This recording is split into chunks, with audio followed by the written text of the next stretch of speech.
life, every day, late at night, not okay. All I want, and I pray, all I need are some better days. Fuck me, I'm looking in the mirror, so foggy, but I've never seen clearer. I don't really think anyone can save me, and honestly I'm not really sure I want saving. I like to be my own worst enemy. There's no risk if you don't try at anything, so I'ma just keep buying everything. See you in the next life, have to be a better me. I don't think that my head's on straight, gotta flip it and grip it and go and get an x-ray. What's wrong with me? I just feel weight pushing on my chest and it squeezes till I suffocate. Better change my mindset, meditate. It's pretty cool that I'm alive and have better days. I could walk, see, hear, I should celebrate. Think I could change my mind, maybe elevate. Living life, every day, late at night, not okay.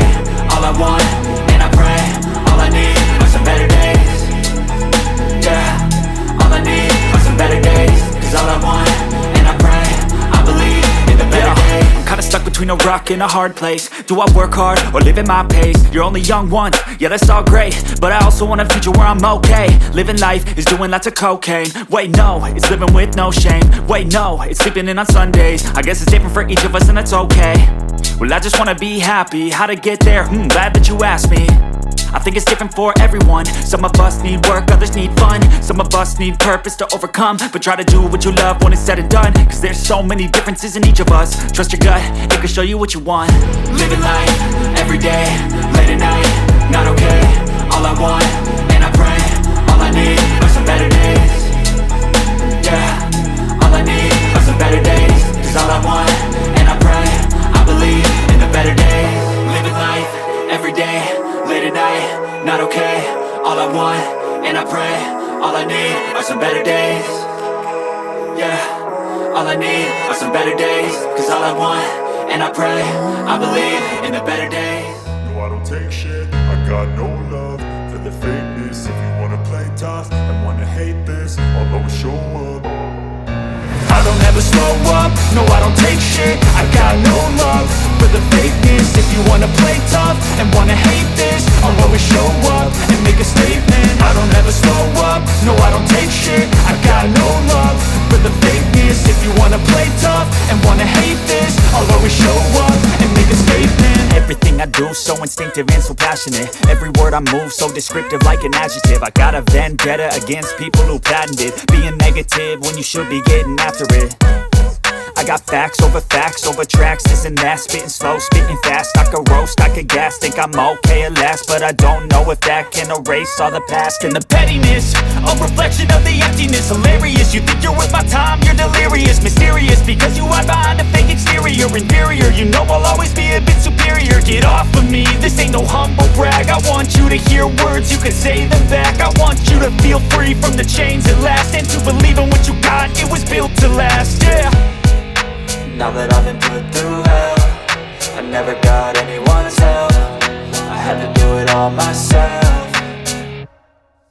I don't ever slow up, no I don't take shit. I got no love for the fakeness. If you wanna play tough and wanna hate this, I'll always show up and make a statement. I don't ever slow up, no I don't take shit. I got no love for the fakeness. If you wanna play tough and wanna hate this, I'll always show up and make a statement. Gonna learn the consequence of being incompetent. Mental health is confidence, dreams and some honestness. I'm not here to save the day, that's for you to take away. I could play a million mind games, but instead I say something not illogical, something that is topical. Rub it on and watch it go, make yourself unstoppable. Dreams are irresponsible, but they're always possible. If you just believe, you could be so remarkable. Thoughts in my head, a collage and they spread. I'll be great one day, going off of my meds. No, I'm not giving up, no, I'm not giving in. I will make it to the top, taking off in the wind. I gotta make it, I'm saving every day to taste it. I'm patient, but my mind, it can hardly take it. I'm chasing a dream that I've had for several ages. A vacant, modern kingdom for the taking.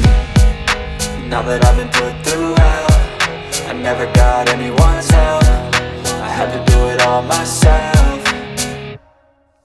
I don't ever slow up, no I don't take shit. I got no love for the fakeness. If you wanna play tough and wanna hate this, I'll always show up and make a statement. I don't ever slow up, no I don't take shit. I got no love for the fakeness. If you wanna play tough and wanna hate this, I'll always show up and make a statement. I don't ever slow up, no I don't take shit. I got no love for the fakeness. If you wanna play tough and wanna hate this, I'll always show up.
too. To All just say some stuff. Some stuff. I don't know what to say right now. Oh, that's perfect. Okay. That works great. Okay.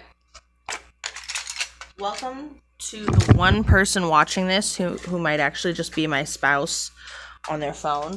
But if you are the one person watching this staying through the mic check, you're a real one. Thank you for being here. So excuse me.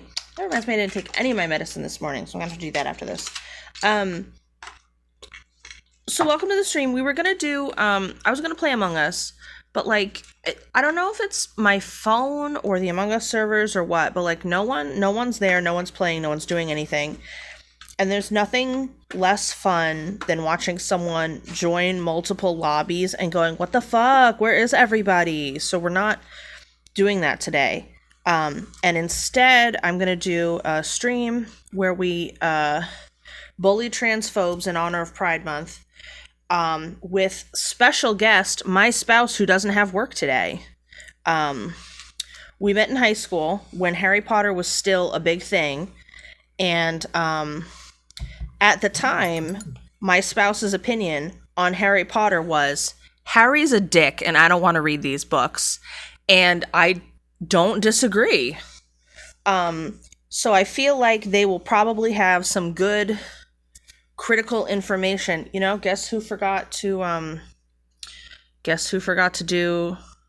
do not disturb? Just got a text. Hello. Really just being a professional out here. All right. Now I won't get any texts. There we go. All right. The music is finished playing. So I'm going to switch the scene. Is the scene switching? Yes, it is. Okay. So, to get you caught up, what do you want to be called on this podcast so I call you the right thing? Sage? Okay. So this is my spouse, Sage. Say hello. Hi. Is there anything you want to say about your Harry Potter opinions before we get going? Absolutely not. Okay. That's amazing. So, to get you caught up on where we're at, we are starting chapter 4 of book 1. Up to this point, Harry has been dropped on a doorstep, like just with a letter, because that's all you need to adopt a baby. Like a dog, like a bag of dog food. Like a bag of dog. Yeah, exactly. Thankfully, Dumbledore did not set the baby on fire. He didn't even ring the doorbell. So yes. So he's been dumped on this doorstep, abandoned, stolen from his family. If we're being honest, there were people who cared about him, and Dumbledore said, no, let's give him to strangers, because Dumbledore is good at his job of protecting children. Let's see what happened next. Then we went to the zoo, where we made fun of an old woman for like 30 minutes for no reason. We could have just left it at Harry was jealous that Dudley got to go to the zoo, but instead we had to make it that Mrs. Fig was just the worst. Because Rowling hates everyone. All right, snatched that. And then She hates women. she does hate women the most. I agree with that assessment. Which is weird because she claims to be such a staunch feminist. But yeah, so she hates Mrs. Fig for basically no reason. We just hate on her for a while. Then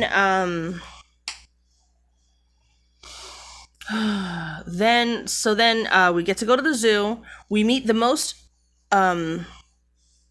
optimistic boa constrictor in the world, because it's released from a British zoo and thinks it's headed to Brazil. And then Harry gets taken home, where he's punished vaguely. He's just sent to his cupboard for an indeterminate amount of time. That's an interesting punishment, considering. Yeah, he's sent to his cupboard with no food, and then it's just like, sometime later. How much later? How much anger should I have at the Dursleys for this? Right. So, anyway, that's when Harry starts getting the letters, and that's when Vernon has, honestly, what is definitely a mental break. Right. And he starts looking at grave sites for his family. Or at least for Harry. I don't know. Definitely Harry, I doubt. For sure Harry, but he also, you know, if I was his wife and son, I'd be a little concerned. He might be like, I can't have witnesses. If I remember correctly, Dudley was mostly like, where are my chips? Where is the ice cream? Yeah, he mostly wanted to watch television. Why am I bored right now? What the fuck? That was his primary concern. Yeah, for sure. That was what he was mainly concerned about. And I had a good discussion with chat about how at one point Dudley punches Harry, and Harry, it's canon, has been punched by Dudley a lot, but somehow he did not see this punch coming, and I found that very unrealistic for a victim of domestic violence. Yeah, it seems pretty unrealistic to me too. Yeah, so and now we're joining the story. It is midnight on July 31st. They are in the middle of the Atlantic, or is it the Atlantic? It's the North Ocean, I believe. Don't ask me about geography. I won't. But it's like the I don't know if it's quite the Arctic Ocean yet. I don't believe so, but it's definitely in the north, probably east of England, could be west, who knows. Rowling was vague about it too. Yeah, she didn't tell us where any of this is. But he's on a rock in the sea, and there's a storm out. And the only meal they had is one banana each and a bag of chips each, and that's been eaten. Why didn't they buy food? Because when you're not planning on being alive tomorrow, buying food today isn't a priority. I doubt he was really planning on killing himself. He bought a gun. He bought a gun so he could kill someone else. Right. I'm just saying...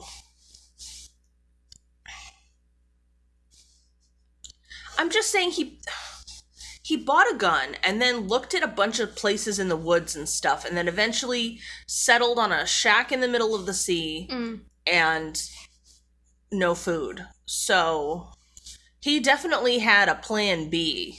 Yeah. You know? I'm not. Plan A may not have been shooting himself and his family, but it wasn't not a plan with a letter, you know? I suppose. So now we enter, it's midnight. Harry is now officially 11 years old, and someone is knocking on the door. And I'd just like to say this was definitely done for dramatic purposes. Yeah. You know, having him show up at midnight and everything. And I guess the takeaway we're supposed to get is that he's been trying to track them this whole time or whatever. But I just want to take a moment to discuss how Dumbledore sent Hagrid on this quest. Was Hagrid explicitly told that he had to, you know, at any cost, at any time of day or whatever? Or was that just something he did on his own? I mean, I could see him doing it, right? He doesn't really think things through very often. Which, again, makes me wonder, like, why did Dumbledore pick this specific person to do this specific job? Dumbledore doesn't... I haven't read all the books. Right. I stopped in book 5. A good place to stop. I think I stopped in book 5. I think I finished book 5, but I don't think I moved on to book 6. And it just doesn't seem like, despite all of the power that Dumbledore is supposed to have, that he has very many lackeys. I mean, it would make sense that he doesn't have very many lackeys because, I mean, in the ultimate scheme of things, he's a principal. Yeah. How many lackeys can a principal have? Like, he had a paramilitary group for a while, it seems. Which, what? For a principal? You know what I mean? I mean, yeah, but you're thinking in terms of like an organized society that has. I mean, the West Gambit are basically a city council. You know what I mean? Yeah, honestly, yeah, they're like a town council. But at the same time, they have a court system and they have a prime minister. You know? So he's like a mayor? I guess he's like a mayor, but a mayor wouldn't have a military group. I mean, he's a mayor and a sheriff all in one, I suppose. Like, but he you doesn't have it. But he doesn't actually What are the command cops if police. not A sheriff like a- would have police. He has an unofficial military group. I suppose. It's like a very small country. Right. I mean, the UK is a pretty small country I these days, and it suppose. still has that structure. I suppose. It's just like, for all that they have rule of law, it doesn't seem very... I mean, I think Josephina strived to make it sound like there was a rule of law, but functionally what she wrote is like a Wild West, ruled by warlords, of which Dumbledore is but one. Yep. And he owns the only school in the country. Yeah. So It doesn't seem like he literally owns it. I mean, technically the Board of Trustees owns it, but also they only come up when we need like a vague villain to fight against. Yeah. They never actually do anything. Like the Board of Trustees comes up when they want to like kill Hagrid's pet, and when Draco saying, "Do you know who my father is?" needs a little extra oomph, you know what I mean? Yeah. It doesn't mostly because his dad's a famous rich guy, although we never find out famous for what or rich by what. I see. He's just, I guess, old money. One hopes. One There's hopes. certainly a variety of activities he could have been getting up to. I during mean, the for First sure, War. right? Yeah, but it seems like he was wealthy before that. Okay. I mean, to be fair, he definitely benefited from siding with the other warlord. I mean, this is very much, I don't think Rowling meant for it to be this way, but the thing that Harry Potter stopped by being a stupid baby who didn't die was basically like a Crips Blood situation, Okay. you know? With Dumbledore being like, not on my watch, and Voldemort being like, on my watch, you know what I mean? Yeah. So the government was barely involved in that. And it makes me feel like, I don't think Rowling intended this, but it definitely makes it seem like it can't have been that big of a deal. You know? What, the situation with Voldemort? Yeah. That, or they had no real power and everybody was doing for themselves. I mean, but they have like infrastructure, like they're going around like making muggles forget things, and like they show up at your house if you do magic improperly. Like the government is both a very advanced like police state and also incompetent county government. So, like America. I mean, I guess, but this is written from the British perspective, so I have no imagine idea how there's accurate some it is. equivalent over there, right? It has to be. But like, I'm just saying, I don't think Josephine had actually like figured out at this point in the story how big the world is, and she just keeps adding on to it later and fleshing it out more. But that makes the beginning of the story incongruent. I mean, it was already written and published. What does she care? Pretty much, yeah. She's already made her money. It's just, you know, as we're doing this retrospective looking back at it, it's dumb, you know? Yeah. So, we should probably get back to the point, though. yeah, so the point is, why is Hagrid on this quest? I mean, Dumbledore himself probably would have been a better person to do this quest, especially since he reached out to the Dursleys before. Well, but he's really busy. I mean, how busy can he be? You know? No idea. So, Anyway, it's midnight. Hagrid decides, instead of waiting for the storm to pass, he's gonna drive a boat through the storm, which I guess when you have magic isn't as daunting, but like, a wizard can still drown, right? Like, that's still a possibility. I can't. That was specifically a thing. The boat. Yeah, he had a boat. Oh, Because remember, he's not allowed to use his wand. He has to hide his wand pieces in an He would have umbrella. been able to do most of what he could do without his wand, though. He has the bits and pieces in an umbrella. I'm just saying he probably used Which, it given how Ron's wand malfunctioned when it broke, how does his wand bits function in the umbrella? I don't know. It makes me feel like he probably, has an illegal wand in there, and this is sort of a, like, alcoholic beverage in a brown paper bag type of situation, where it's like, why does that man always carry an umbrella? Shh, don't worry about it type of situation. I mean, it was already like that, right? But I guess you're implying that he had a different wand? Yeah, I'm implying that was since working? since Ron's wand malfunctioned when it snapped in two, and canonically Hagrid's wand is snapped in two, I'm saying I think he got an illegal wand and just tucked it in that umbrella. Cause I don't Ron's wand was basically worthless. You know, it made him throw up slugs and shit. I mean, that would require that she built in any consistency at all. True, and I don't think she gave a fuck about that. Nope. But either way, I think it just makes sense. He's a guy living at the edges of society. We already know he goes to pubs and like gambles to get illegal shit. I'm just saying I wouldn't be surprised if he had an illegal. I keep wanting to say illegal gun because of the country we live in, but you know, he's got an illegal wand. He's hiding it in the umbrella. But even if he has a magic wand,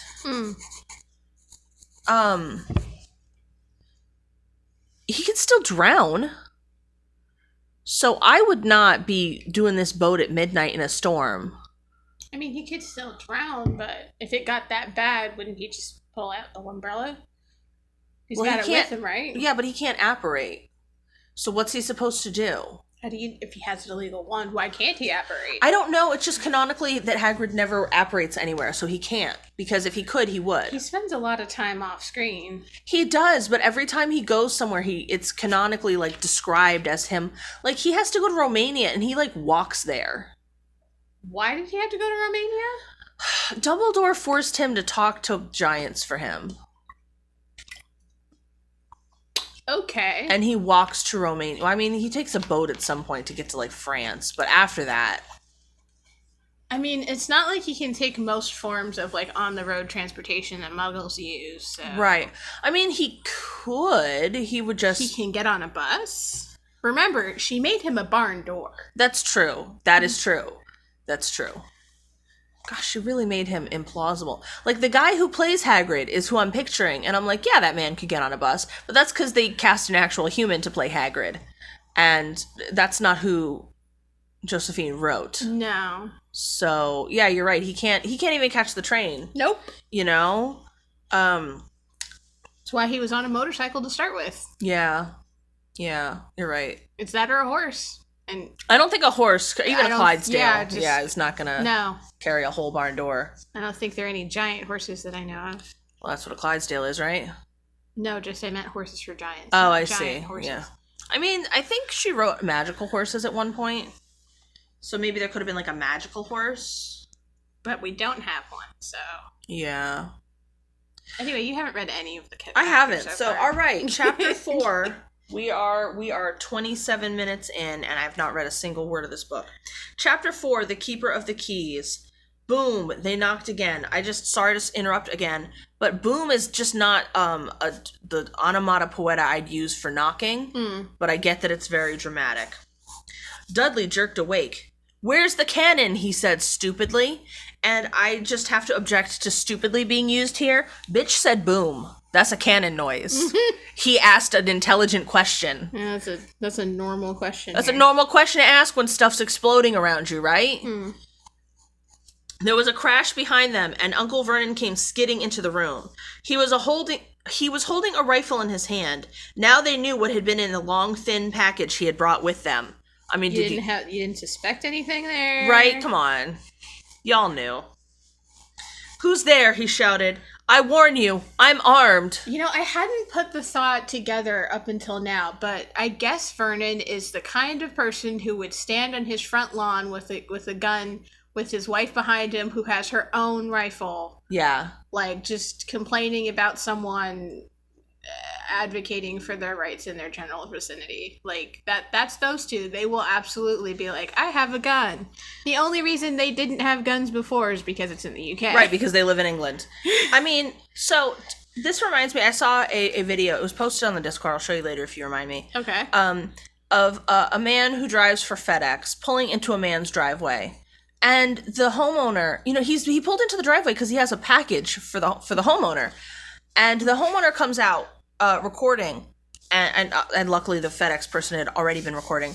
And he comes in and he says, "Hey man, I don't want to see you like going so quick down my driveway." And he's like, "Okay, well I have a lot of deliveries to make, but sure, yeah, I'll go slower out of your driveway." And like the FedEx drivers, or the not the FedEx driver, the homeowner starts like shouting at him, and he's like, "Buddy, don't shout at me." And the homeowner says that he's going to talk to him however he wants, and how you need to get the fuck out of my driveway. So, this is my property. This is, if you were looking for a way to never be allowed to receive packages from Amazon, this is how you do it. Right. I mean, this was FedEx, but still, yeah. FedEx, whoever. It doesn't matter. Yeah, this is how to not get mail. You are banned from FedEx, and if Amazon actually had anybody working there, right, in administration, you would be banned from Amazon too. Right, yeah, absolutely. Why are you doing this? Like, if I was that FedEx driver, I would be calling you like, this guy. Oh yeah, no, he was just immediately like, "So you don't want your package?" And he's like, "No, I want you to get off my fucking property." And he's like, "Okay, have a good day." And he starts to drive away. And the homeowner's wife comes running up and goes, "I want my, what was it? I want my, what'd she call it? She called it something like, she didn't say package. She didn't say parcel. She didn't say parcel. It was like delivery or something. Instant pot. Right. No, she didn't name it specifically. She didn't know what was coming for her either, because I guess they order a lot. But it was longer. It was like, "I want my delivery. Give me my delivery." And the guy, the homeowner is still shouting, "Get off my driveway!" And the wife is shouting, "Give me my delivery!" And the FedEx driver's like, "Goodbye. I can't. I'm not. You're gonna have to work that out between you two." Right? Like, nothing doing. Like, not happening. And like, it just reminds me of that no take only throw meme. Yeah, like, no truck in driveway, only delivery. Only delivery. And like, my comment at the time was like, at least a dog has a reason for being dumb, you know? I mean, that's not even really fair to call it dumb. They just don't have any concept of what's going on. Right. Like, you can't explain it to them. They don't have. Right. You know. Meanwhile, this person is presumably intelligent enough to have purchased a home. Intelligent. Well, you don't have to be intelligent to buy a house. You just have to have money. But or you know might what I mean. Have money in the future. That's true. Or know someone who has money who'll co-sign for you. Yep. But you know, what I'm saying is he's connected enough that he has a home now. Mm. And basically my connection to this here is, I think that's Vernon and Petunia right there. Yep. I think Vernon would be standing on the lawn with his gun going, "Get off my property, don't deliver this mail." And Petunia would be going, "No, my parcel, give it to me." Right. You know, and both of them were shouting about how they were going to sue FedEx. Give me my daddy's Chupa Chups. Right? He needs his lollies. I can't get them from the store because the poors shop there. You know, can't put my feet in that store. That's I'm too good for it. But yeah, you know, that's who this is. You know, Vernon standing on the porch, "Don't deliver this mail." Petunia going like, "Well, I'm not going to stop him, but I am going to yell at you. Give me my delivery." You know, and like, honestly, you know what would have happened? What if they had just, I said this in last chapter, what if they had just sent a letter back, like, "Return to sender"? Like, nope. Like, do they not have that? Right. Like, we know that this isn't being handled through the postal system, right? But at first, Vernon thought it was. So why did he not just put "Return to sender" on the letter and be like, "Well, that's that. Right. That's how you return stuff you don't want to get anymore." But instead, they ignored it until they had literally like 1 million letters in their home, which I do appreciate the passive aggression of just sending 1,000,000 letters. Right. Like, he's got to get one of these. Just keep spamming. Just keep spamming, just keep spamming, just Also, keep spamming. Exactly. Also, Vernon shouts that he's armed. It's England, so do you think that someone would immediately know that means he has a gun? Probably. Okay. Right? Because who would say that otherwise? Like, I don't know. Like, does it mean you have a knife? I don't know what... As an American... I mean, the thing is, as an American, you wouldn't say you're armed. You'd say, I have a gun. Because you have a gun. yeah. That's But what you maybe I don't know why he doesn't just say, "Hey, I have a gun." Frankly, Right, yeah, like maybe you're not allowed to say gun in children's books in England, I don't know, but... Yeah, I don't know. Anyway, there was a pause. Wait, you can't say gun, but you can say rifle? I don't know. Do English people consider rifles and guns the same thing? Like, I know here we consider it the same thing. Is this a cultural thing? I don't think so. I think it was just... I think she just didn't say it. I don't know why she didn't say it, but I think... Well, because, like, a gun is technically, like, a handgun. A rifle is technically a different type of, like... But it's still a gun. It's just a different kind of gun. I don't know that technically that's true. I mean, not that I know stuff about guns. Yeah, it's like the mechanism of it. You know it still says "be right back," right? Oh, shit. I switched it a while. Well, it doesn't matter. It's not like we have changed anything. Thank you for the heads up, though. Anyway, we're still on the same paragraph that we were 30 minutes ago. But now it looks like we're doing something. Now it looks like we're doing something. So that's good. But yeah, technically the way it works, like the rifling or whatever, which is what rifle is called, and also you use different types of like bullet in them. Huh. I am not like a gun aficionado in any way, Yeah, but me I mean, either. with all the shootings that happen all the time in this country, you pick stuff up as people argue about why you actually should be allowed to have an AR-15 because freedom.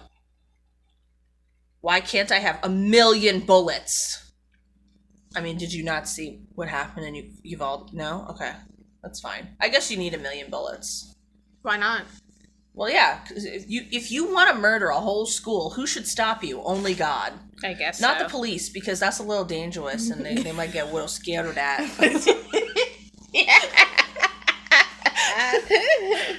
So we'll scare we when there's a big man with bullets in the school, so the police can't do it. I can't believe that they totally killed a kid and then just were like, nobody can see that we killed a kid. Don't look. No. We believe that kid was actually killed by the gunman. We may have shot them, but the final shot was done by the gunman, who wasn't us. So, it's fine. We didn't do it. It's very fine. That's totally fine. Yeah, we just went in there. We were a little scared, so we just started. So anyway, we started blasting, and so we just started blasting, and we didn't really pay attention to where. And anyway, pretty confident the gunman killed everyone. And oh yes, we did nothing. Nothing. So don't look. Don't look. Don't look. Don't look. Back to Yeah, back to this. So Vernon warns that he's armed, and then Hagrid knocks the door off the hinges. Well, that's the thing he's capable of. It is a thing he's capable of, but it's also completely unhinged, and I don't just mean the door. That was a good one. If you're standing outside knocking on a door and the person inside shouts, "I have a gun," I don't feel like the appropriate thing to do is remove the door. You're gonna get shot. Stop the gun though. No, it but won't stop the bullets, especially not for a rifle. So, I feel like it might stop. I don't know enough about the difference between them. It might not stop a rifle, but the point it won't is, stop a handgun. It won't stop a rifle. I think a rifle is technically less powerful than a handgun. All right. This is Because an AR-15 isn't technically a rifle. Yes, it is. I mean, no, I'm thinking of a shotgun. I think I'm thinking of a shotgun. Yeah, no, you're right. I'm thinking of a shotgun. Now I have to Google this. Is an AR-15. Imagine Vernon had an AR-15 too. See, it's specifically called an assault rifle. Like that's what that is. Yeah, no, you're right. No, that's what I was thinking of. Handguns also have rifling. They're technically rifles, but they're not shotguns, which are different. Oh, I'm sorry. It's an AR-15. It's not an assault. It's not an assault weapon or an assault rifle. Yeah, get it right. Duh, this is stuff everyone should know. It's still a rifle, though. Yeah. That word doesn't mean anything anymore. It doesn't. I can't remember what I was going to Google, so I'm gonna turn. Yeah, it doesn't matter. It's a gun. It doesn't matter. He's got a fucking bullet system in his hand. But I'm not saying that the door will function to stop bullets. I'm saying that it may stop the person holding the gun from squeezing the trigger if the door is still there. They might be like, okay, no one is invading my home. Wouldn't you just... Like, if the door's in place, they can't aim at you so good. Yeah, but with someone like Hagrid, you're going to be able to hear them walking up to the door. Especially on, they're on a rock in the middle of the ocean, and it's badly storming out, so maybe not, but probably they still heard him coming. Yeah, at Harry which point, you're just going to shoot at the door. Sure, but I'm just saying if the door's there, you can be standing just outside of the door, and it's not like the gun owner will know that, and you will not get shot. If you remove the door, they can see if you're there and shoot directly at your dumb body. All things considered, would a rifle hurt Hagrid? He's a barn door. I mean, a barn door would get hurt by a bullet, right? I guess. I'm not saying he's not, a person who can feel things. It's just, I think she intentionally writes him in such a way where it sounds like nothing could possibly hurt him except his fifis. I mean, he's a big pussy who loves monsters. 'Cause he is a monster. And again, I mean, you were... that totally is there. That's not even subtext. Anyway. No, it's not subtext. He's a monster. He loves monsters. Oh, Jesus. It's because he lacks humanity due to his... I mean... She's not very subtle about the half-breed shit, you know what I mean? Nope, she's not. It really makes me feel even more so he's not white, right? They cast pretty much everyone in the movies as white, but I don't think when Rowling was painting this man in her mind, she saw a white man. You know what I'm saying? Yeah. Or if she did, the fact that he was white doesn't matter. Yep, because he's still monstrous. Anyway, the door was hit with such force that it swung clean off its hinges and with a deafening crash landed flat on the floor. A giant of a man was standing in the doorway. His face was almost completely hidden by a long, shaggy mane of hair and a wild, tangled beard, but you could make out his eyes, glinting like black beetles under all the hair. What is this description? I don't know. A long, shaggy mane of hair and a wild, tangled beard. He's all hair. That's all there is to him. Why is he so hairy? He's not human. Just because he's a monster. The giant squeezed his way into the hut, stooping so that his head just brushed the ceiling. Sorry, I'm going to go back to it. I was debating it, but this is how people who don't like black people describe black people. I was gonna not say it. I mean, but I don't know. If you say so, I this is how my mom talks about black people. They're all hairy. They're so hairy. That's how she talks about them. White people have hair on their heads. Black people have, just scruff everywhere. I mean, it certainly comes off that she thinks that he's like a hobo practically. Yeah, and it doesn't make sense because canonically we've seen him comb his hair and stuff. She's implying he doesn't normally comb his hair. That's the vision we're supposed to get. But why wouldn't he comb his hair? I mean, maybe she was just trying to make him sound scary. I have no idea. Well, he's supposed to be, a friendly character. We're supposed to like him. He's supposed to be a friendly character when we're in a moment when he's supposed to be friendly. But right now, he's supposed to be intimidating in order to validate Vernon's fear of him. But he was mentioned this way at the beginning of chapter 1 when he brought baby Harry. Right, when he brought baby Harry, he has the baby with him. He's all weepy. He's sympathetic. But now he's being intimidating. No, but I'm saying he was described the same way. As a big ball. I mean, I remember the barn door bit, but it's a big ball. Yeah, she mentioned how hairy and wild and unallowed he appeared. As his first introduction.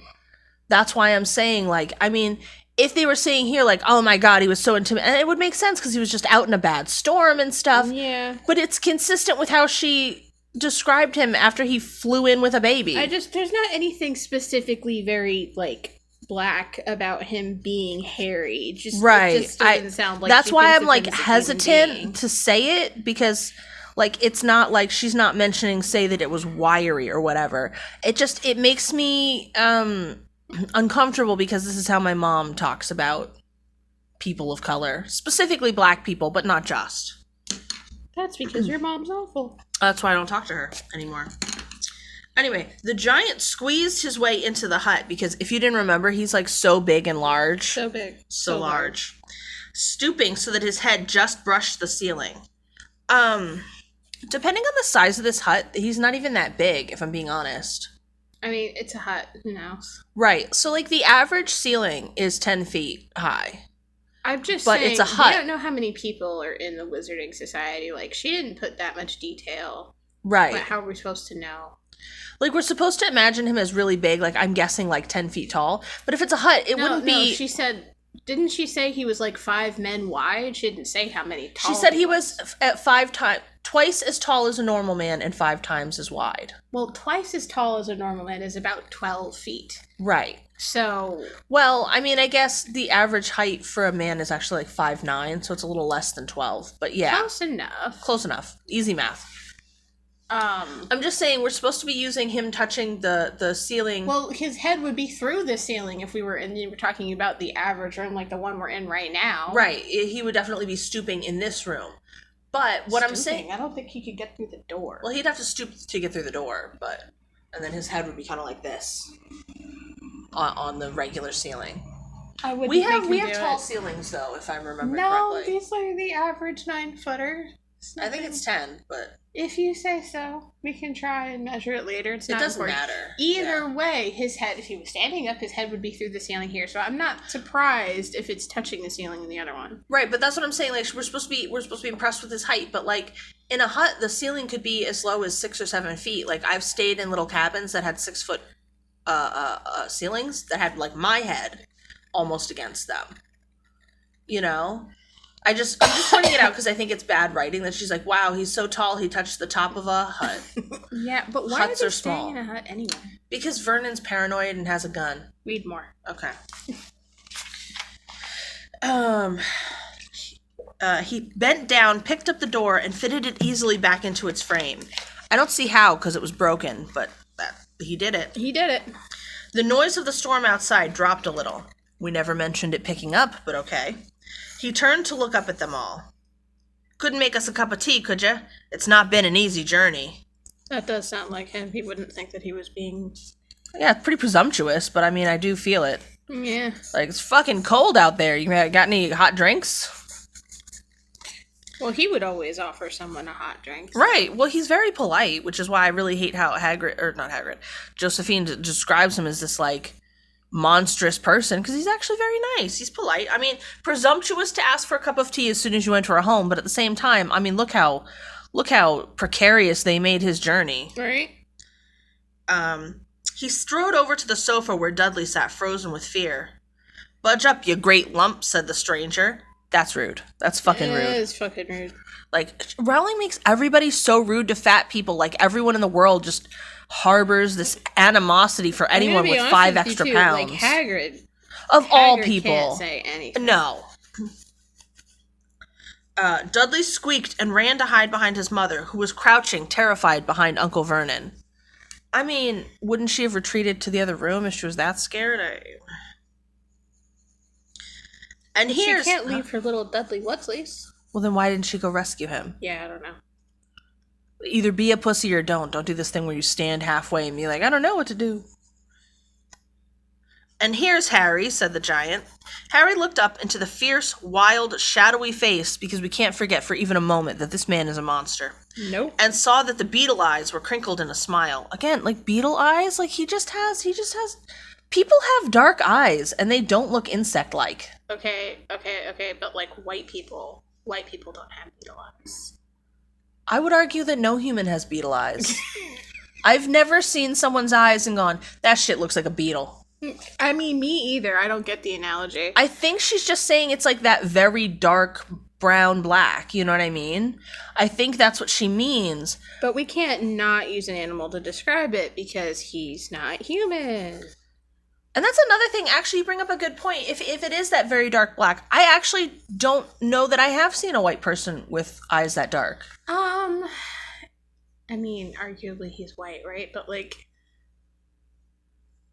I feel like it's come up, but I haven't seen it myself. Yeah. So another tally in the maybe he is supposed to be non-white? Maybe. Anyway.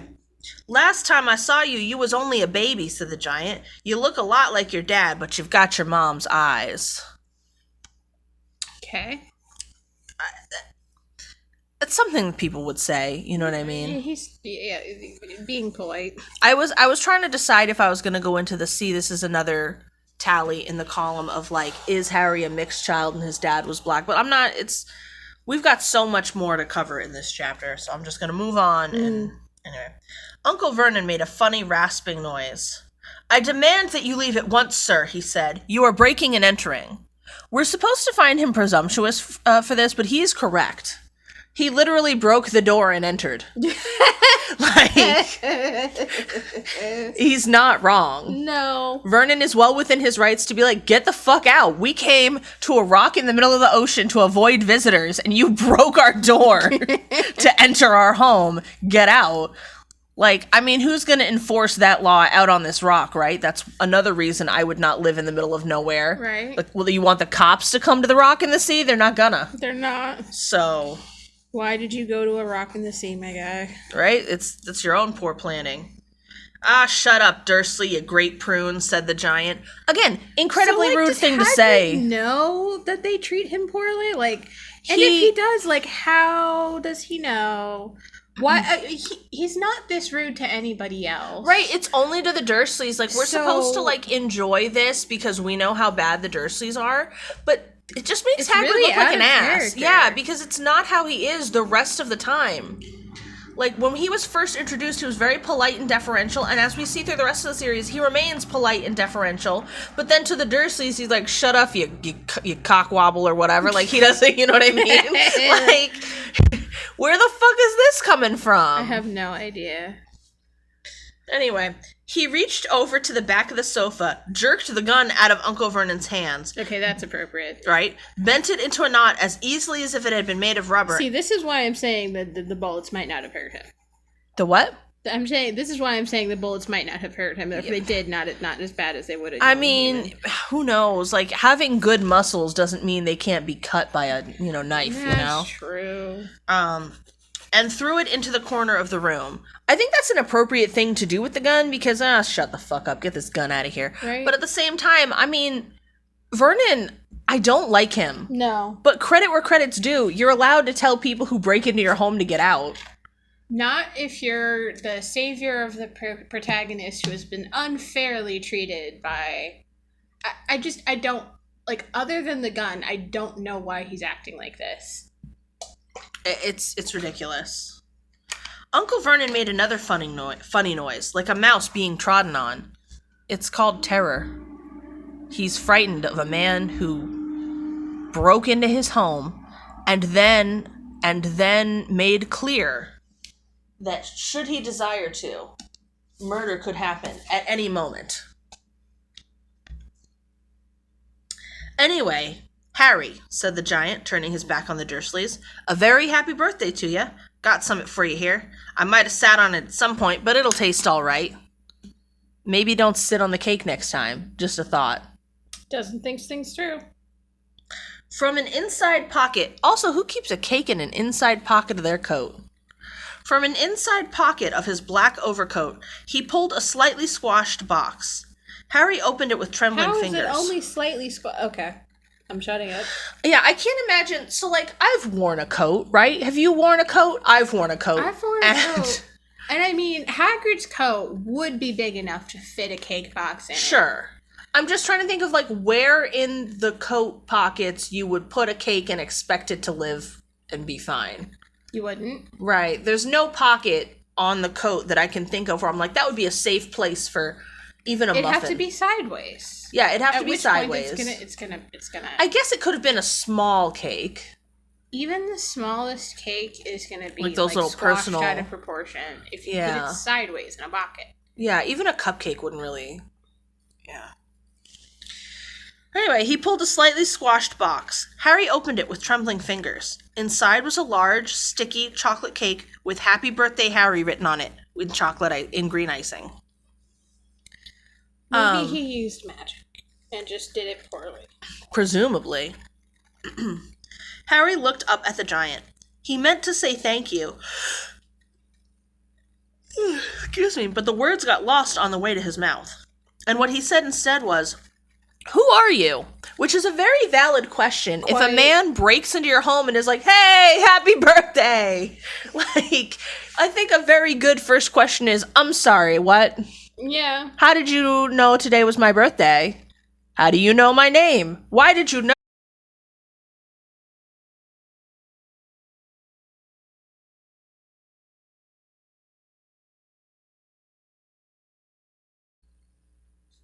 Got the little person with their hands on their face. Yep, there we go. But I just pressed live again, and it says it's live now, and I still have 2 viewers, so... Including me. Oh, there we go. Your let me come back. notifications are still on. Are you sure you have Do Not Disturb on? Huh? It's still showing it still shows that they're there. It just won't show me new ones. Oh, okay. It won't, flash it on the screen. Alright. I've dismissed the ones I got before I started streaming, but as they come in, they just fill up the notification bar. I see. So we're just gonna have to live with people knowing that I have texts and a YouTube account and a Twitch account and a Google Photos account. I think it's fine if people know that I have that. If you say so. I am going to briefly take a moment. I really need a Tums, so I'll be right back. Okay.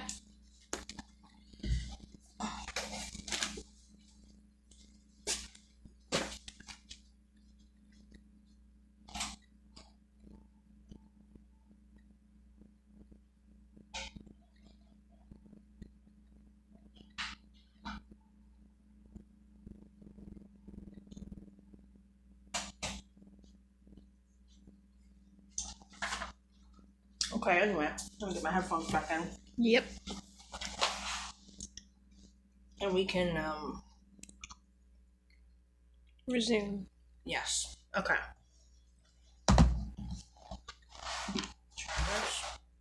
Alright, here we go. Okay. True, I haven't introduced myself. Rubius Hagrid, Keeper of Keys and Grounds at Hogwarts.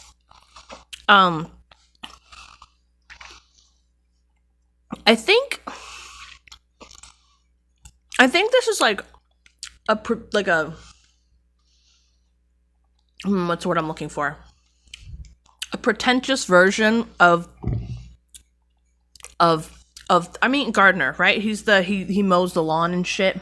I mean, it's a campus, so he's a groundskeeper. That makes sense. Yeah, because he's not the janitor. That's Mr. Filch's job. And I would argue for a school of that size, they should have more than one of both of these jobs. In particular, especially if one of them can't use magic. Neither of them can use magic. Filch can't. It's actually the one Filch job lacks where, the ability. having magic makes sense. Yeah, so I feel I get that, he's just trying to make sure they have jobs, but, why specifically jobs that give them the maximum amount of manual labor? Right, so I'm not actually convinced this is charity in Dumbledore's heart, because if it was, I mean, wouldn't he give them some job that didn't require menial labor? I mean... Filch is essentially a disabled man in this society. Yeah, functionally. Yeah, and what he decided was to give that disabled man the hardest job in the school. Well, it's less hard if you're not disabled.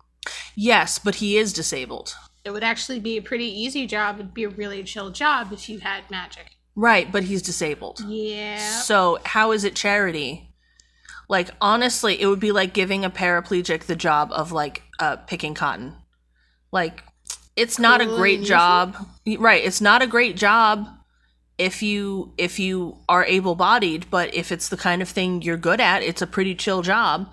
But unfortunately, there's no sidewalks and stuff on the fields. And go ahead, push that wheelchair through the mud, guy.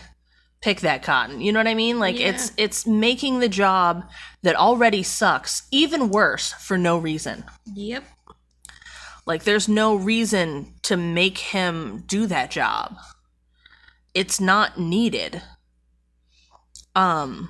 Especially considering we find out later, I don't know that they even need a janitor because they have house elves. They have slaves already. Yeah, I don't know why they... Like, the slaves do all the laundry and stuff. Like, what is Filch's actual job? Like, we see him mopping and stuff, but why? Like, specifically, he's doing all of the cleaning, but he doesn't have to. They could have just assigned, like, one house elf to do that. Right. I mean, they shouldn't end slavery now, but... Oh, absolutely they shouldn't. Absolutely they should get rid of fucking... That's disgusting, and they should stop. But, like... But in a society that already has slavery, right? Like, why... Like they literally just said this disabled man should have the same social role as a slave because disabled, and he should be grateful for it. Honestly. Because it's Josephine, a job. hitting it out of the park every time. Right, that's what I'm saying. Like, every time someone was like, who could have predicted that she was a terrible person? I mean...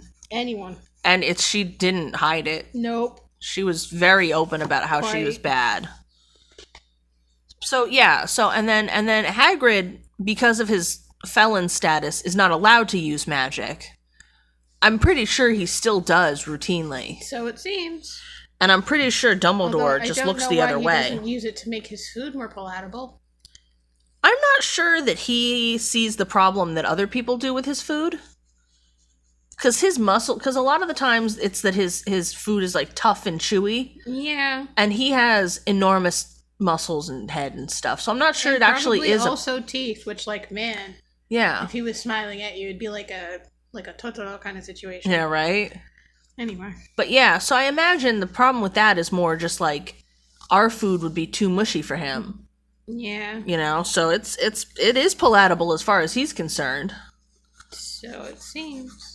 But anyway, yeah, I just another mark in the, like, Josephine really said, fuck people with disabilities and fuck people who were wrongly accused of a felony. They should do the shitty jobs in society. Well, somebody's got to do them. And it's not going to be Josephine. I mean, she had the ability to imagine a world in which there were no menial jobs, and she chose to invent one She clearly didn't have the ability to imagine that. Well, that's true. That's true. She had the opportunity, but not the ability. Nope. She was like, well, of course someone has to be slaves. That's how the world works. I like how she lives in a country where slavery is outlawed, and she couldn't imagine a country where slavery was outlawed. She's clearly fine with it. Like, that's the amazing part. It really is. Also, arguably, I mean, they still have prisons over there, right? So it probably isn't outlawed. I don't believe... So... Maybe they don't do prison labor like we do. Yeah, they don't. As far as I understand it. Like, we're not the only country, but we're unique among developed nations for allowing slave labor in prison.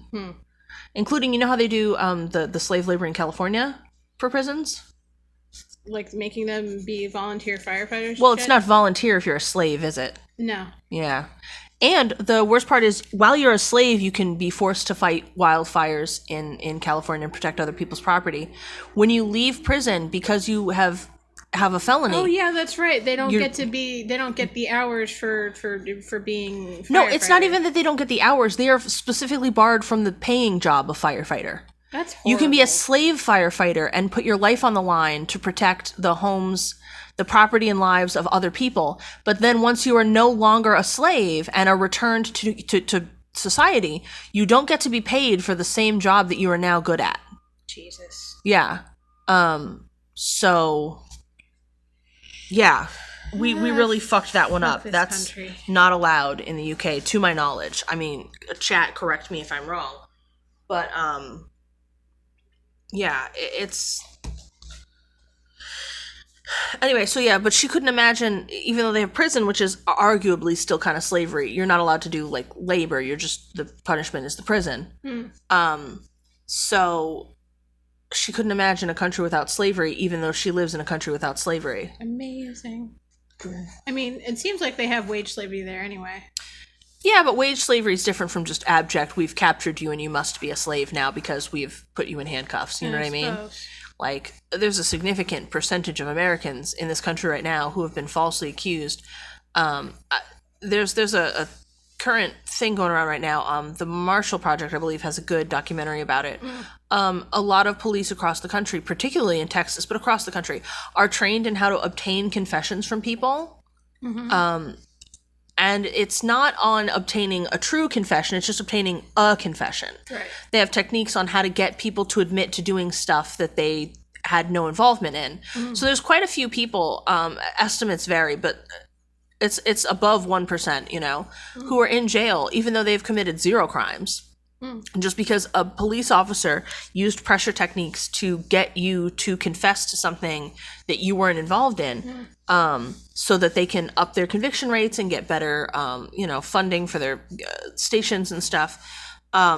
So there's a significant percentage of the population. I mean, even if it is only 1% of the prison population right now, that's thousands and thousands of people. It is. Who are enslaved for no reason in our country. And all of them are constitutionally allowed to be rented out as slaves, and a good percentage of prisoners are rented out as slaves. This shit's horrifying. Doing a variety of different labor, including, as we said in California, putting your life on the line to protect the property of people who are not imprisoned. So, but they don't do that in the UK, and Rowling couldn't imagine not doing that, which is a huge indictment on her personality. Not surprising at all. Unfortunately, it really should be, but it's not. Anyway, back to this wage slave who is an ex-felon. The giant chuckled. He held out an enormous hand and shook Harry's whole arm. "What about that tea then, eh?" he said, rubbing his hands together. "I'd not say no to something stronger if you've got it, mind." So this man said, "It's midnight. I've broke into your house. Let's get crunk." Honestly, I like the vibe, but I hope he understands why everyone is reacting poorly. He doesn't understand. He does not understand why people are reacting poorly. Right? His eyes fell on the empty grate with the shriveled chip bags in it, and he snorted. He bent down over the fireplace. They couldn't see what he was doing, but when he drew back a second later, there was a roaring fire there. It filled the whole damn hut with flickering light, and Harry felt the warmth wash over him as though he'd sunk into a hot bath. That's a very effective fire. Magic fire. The giant sat back down on the sofa, which sagged under his weight. Hey, in case you forgot, he's fat. He's not just fat, he's enormous. Right. Gargantuan. Right. Not just a barn door, the biggest barn door. He's the whole barn. Made of the heaviest wood. The whole barn. And began taking all sorts of things out of the pockets of his coat. They're going to describe the things that were in his coat. And I'd like to know who travels with these belongings, because a lot of these are things I would leave at home.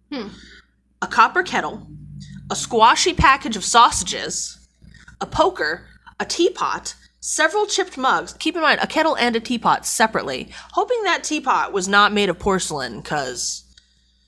several chipped mugs, and a bottle of some amber liquid that he took a swig from before starting to make tea. So he had his own already. Yeah, I mean, he said, "I'll get crunk on your watch, or I guess I could do it myself." So it seems. I want to know who carries a whole package of sausages around with them unrefrigerated. Seems like a health hazard waiting to happen, like food poisoning every day. As big as Hagrid is, I'm sure that, his intestines can probably... I mean, horses are pretty big, and they get colic real easy, so... Horses are cursed, so that's separate. That's true. That's true. That's true. Horses are the one creatures God said, actually, fuck you, too. Nobody said a thing while the giant was working, but as he slid the first 6 fat, juicy, slightly burnt sausages from the poker, keep in mind, the first 6, they have to be, he has at least 6 more. So we have juicy, we have fat, it has to be slightly burnt? What? I mean, I like a good charred sausage myself. I suppose. Is the gentle implication that the Dursleys don't cook their food enough? Possibly. I don't think Josephine even considered that, but probably not. I'm reading too much into it. But you're not wrong, I don't think. The Dursleys eat underspiced, undercooked, watery, mushy trash. Hagrid knows how to cook sausages. Dudley fidgeted a little. Uncle Vernon said sharply, "Don't touch anything he gives you, Dudley," which is good advice. Actually, that yeah, I can't argue with that. A stranger broke into your home and is now offering you food. Don't eat it. Don't. The giant chuckled darkly. Your great puddin' of a son don't need fattening anymore, Dursley. Don't worry. That doesn't mean he doesn't need to eat day to day. He'll die if he doesn't do that. But I guess Josephine thinks that's fine for fat people to do. Oh, I'm absolutely certain that she does feel that way, actually. Josephine would probably also recommend that diet where you only eat Monday, Saturday, and Sunday between the hours of 11 and 1. God, could you imagine her as an actual medical professional? No, she would give bad advice to every single person. There's a reason she wrote books instead of helping people. He passed the sausages to Harry, who was so hungry he had never tasted anything so wonderful. Not really how... Just never have tasted anything so wonderful because no one ever gave him any. Like, that does seem to be... But he still couldn't take his eyes off the giant. Finally, as nobody seemed about to explain anything, he said, "I'm sorry, but I still really don't know who you are." Which is... a valid point, but also you should have asked that before eating all of the sausages. You're about to die now, boy. I mean, yeah. I was about to say, I mean, he's with adults, but those adults aren't doing shit. They're not doing anything for him. Not trying to keep him alive. As evidenced by Vernon's unhinged activities. I already sketched this one. The giant took a gulp of tea and wiped his mouth with the back of his hand. "Call me Hagrid," he said. "Everyone does." Right, because that's your name. Yeah, it doesn't... whatever. When it's your name, it makes sense for people to call you that. I mean, it's his last name, and in the American tradition, you would not call someone by their last name, but it is very common in British tradition for people to call each other by their last names, as evidenced by the rest of this book series. True. Where everyone, except for your close personal friends, is known by their family name. Yep. So, like, I don't know why he's introducing it like this is some strange new information. Call me the name that everyone does. The name that everyone who would have heard my introduction would have immediately called me. Yep. You know, it would be like if I introduced myself as, "Hi, I'm the Winter Crow, but you can call me Winter if you like, because that's the way that we introduce ourselves in this society. If you aren't from here, that's good advice. You're from here, though, so I just explained that unnecessarily." I don't know. Anyway, and like I told you, I'm the keeper of keys at Hogwarts. You'll know all about Hogwarts, of course. Now, this man has broken into the home of a man who threatened him with a gun. Home. Well, the temporary living quarters of a family who threatened him at gunpoint and asked him to leave. And he's like, "Now, obviously, they've told you everything about where I work, correct? Why would they have done so? Why would they?" Why would... I mean, so maybe...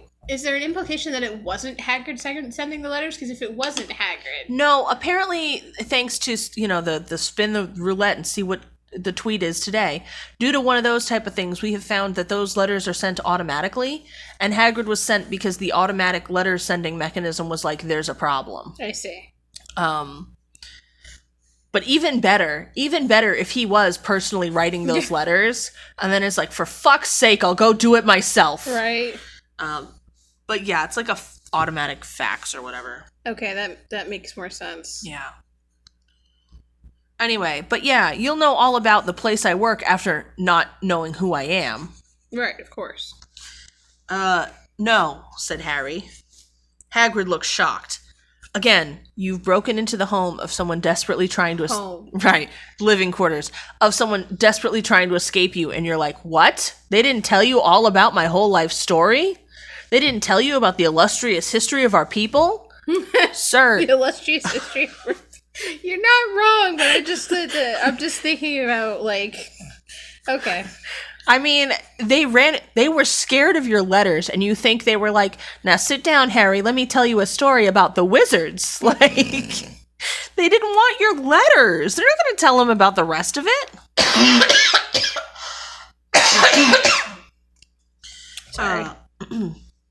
Sorry? Sorry, Harry said quickly. Sorry, barked Hagrid, turning to stare at the Dursleys, who shrank into the shadows. It's them that should be sorry. I knew you weren't getting your letters, but I never thought you wouldn't even know about Hogwarts, for crying out loud. Did you never wonder where your parents learned it all? Which is a great question if he had gotten the letters. I mean, he's clearly assuming that the Dursleys told him anything true at all about his parents. If they're running away from the letters, why the fuck would they? At this point, I wouldn't even assume Harry knew he had parents who weren't the Dursleys. He was adopted young enough they could have been like, yeah, you're our second son, whom we hate. I mean, if he wasn't even writing the letters, he probably just assumed that there was some, like, that they moved or something stupid like that. There's no reason for a wizard who's part of their wizarding society to have any idea of what muggles do or why. Specifically within the way that Josephine wrote it. But when we last left the Dursleys, they were like, look at these piles of stupidity. Look at how dumb and mean and terrible they are. Good luck, baby. Yeah. Like, so how is he 10 years later being like, wow, they really were dumb and stupid and hateful? Just like we said. He can't remember not to give away state secrets, so... That's a good point. I mean, is it a state secret if it's just something Dumbledore didn't want people knowing? Yes. I guess. He's like... I am the state, says of, Dumbledore. Like, the CIA, like... But he isn't, though, technically. He's a Supreme Court justice, but he's not, like... He's a principal and a Supreme Court justice. Yes. And the head of a paramilitary organization. Yes. I don't think that Supreme Court justices are allowed to have paramilitary organizations, actually, thinking about it. I think they're also not probably supposed to be principals in their day-to-day No, lives. I don't think so. I think your main job is supposed to be judge. But it seems like they have court about once a decade, so it probably doesn't matter. Is it even that often? It sounds Right. more like once a century to me. All what? Asked Harry. A valid question. All what? Hagrid thundered. Now wait just 1 second. Do you mean to tell me that these mean, horrible, rude, nasty individuals that I saw 10 years ago continue to be rude, mean, nasty individuals who were antithetical to everything wizard and then remained so? Yeah, buddy. Yeah, they did. Did you know people don't just miraculously change because you give them a baby? Like, that's what they do. Yeah, that is what they do. He had leapt to his feet. In his anger, he seemed to fill the whole hut. Right, his anger and not his just physical body. The Dursleys were cowering against the wall. Do you mean to tell me, he growled at the Dursleys, that this boy, knows nothing about anything? And now that's a little, he can add, which Dudley can't, so. Yeah, but. Dudley can subtract, though. He knows what's less than 38, but not what's more. For some reason. Harry thought this was going a bit far. He went to school, after all, and his marks weren't that bad. See, he can add. Stop calling me dumb. I know, see, oh my god, I should have read one sentence ahead. I know some things, he said. I can, do math and stuff. Right there. Josephine knows that the one thing we're all wondering about is, can this boy add? No. What she does know is, because I think she has sons, she knows that, a middle schooler basically is going to be like, don't call me stupid. I know algebra, actually. Which is very smart of me. But also, eh. But Hagrid simply waved... Should be used to being called stupid by now. I also really love that Hagrid simply waved his hand and said, about our world, I mean. Yeah, math or whatever. We don't really add here. We don't, you get what you get and you don't really question if it's the right amount, okay? Right. Which is weird because you'd think you'd need a lot of math for potion making. I mean, no one said that Hagrid was, great at potions. True, I'm just saying math is not a subject at Hogwarts. Unless maybe it's just folded in where it needs to be, but... I don't know. They don't have literature either. Critical thinking, not important at Hogwarts. Anyway, about our world, I mean. Your world. My world. Your parents' world. What world? Hagrid looked as if he was about to explode. Buddy, at the point where you're saying your and my and etc. world, I don't know why him going which is more fuel to the fire. But at this point, he's just a loose cannon. He's not a man known for keeping his temper. It's true. Dursley, he boomed. Uncle Vernon, who had gone very pale, whispered something that sounded like Mimblewimble. What? Okay. Don't know what he was trying to say there. Hagrid stared wildly at Harry. Harry, by the way, is not alarmed in this situation and 100% should be. This is some isekai bullshit. But he's probably enjoying himself too much. I mean, here's the thing. If someone wrote it that way on purpose. No, for sure. But if someone, I had a similar upbringing to Harry. We didn't have a cupboard under the stairs because our home was one story. But otherwise, very similar upbringing. Right. Spiders and all. My mom didn't clean. So if some stranger had broken into our hotel room and started shouting about how first of all, he broke our door off the hinges. I'm not taking my chances with that man. And then he bent a gun into a knot. Sorry, my mom can't destroy my whole body with one hand, so I'm gonna take my odds there. You know? Yeah. And then he starts talking about secret societies I'm presumably about to be whisked away to. Like, I don't like living with my mother, and I'm enjoying that you're yelling at her, but I'm sorry, are you saying I'm going with you to the secret society? Because here's what I'm not going to do. I'm not going with you to the secret society that may exist only of you. But, Winter, Josephine is the one writing. I'm just saying, she talks a lot about how domestic violence shaped the person she is today, and that's why she's anti-trans, because somehow, if you allow trans people domestic violence, but I am making bug eyes right now. But yeah, okay. No, right. I'm not sure how she thinks those two things are connected, but it makes me think she may not have actually experienced any domestic violence, partially because she doesn't understand the psychology of a person. And I'm not saying, oh, I have the one true victim experience. I've spoken with other people, right, and they are all also like, yeah, why this, why, you know what I mean? Like, yeah. In particular, she thinks somehow if trans people be trans, that domestic violence goes up, which is an interesting, like, what does she think violence is? What is a domestic, you know what I mean? I don't want to know how she thinks it works, because that means I would be, like, hearing what she has to say. Pretty much. And that's a waste of my life. It really is. But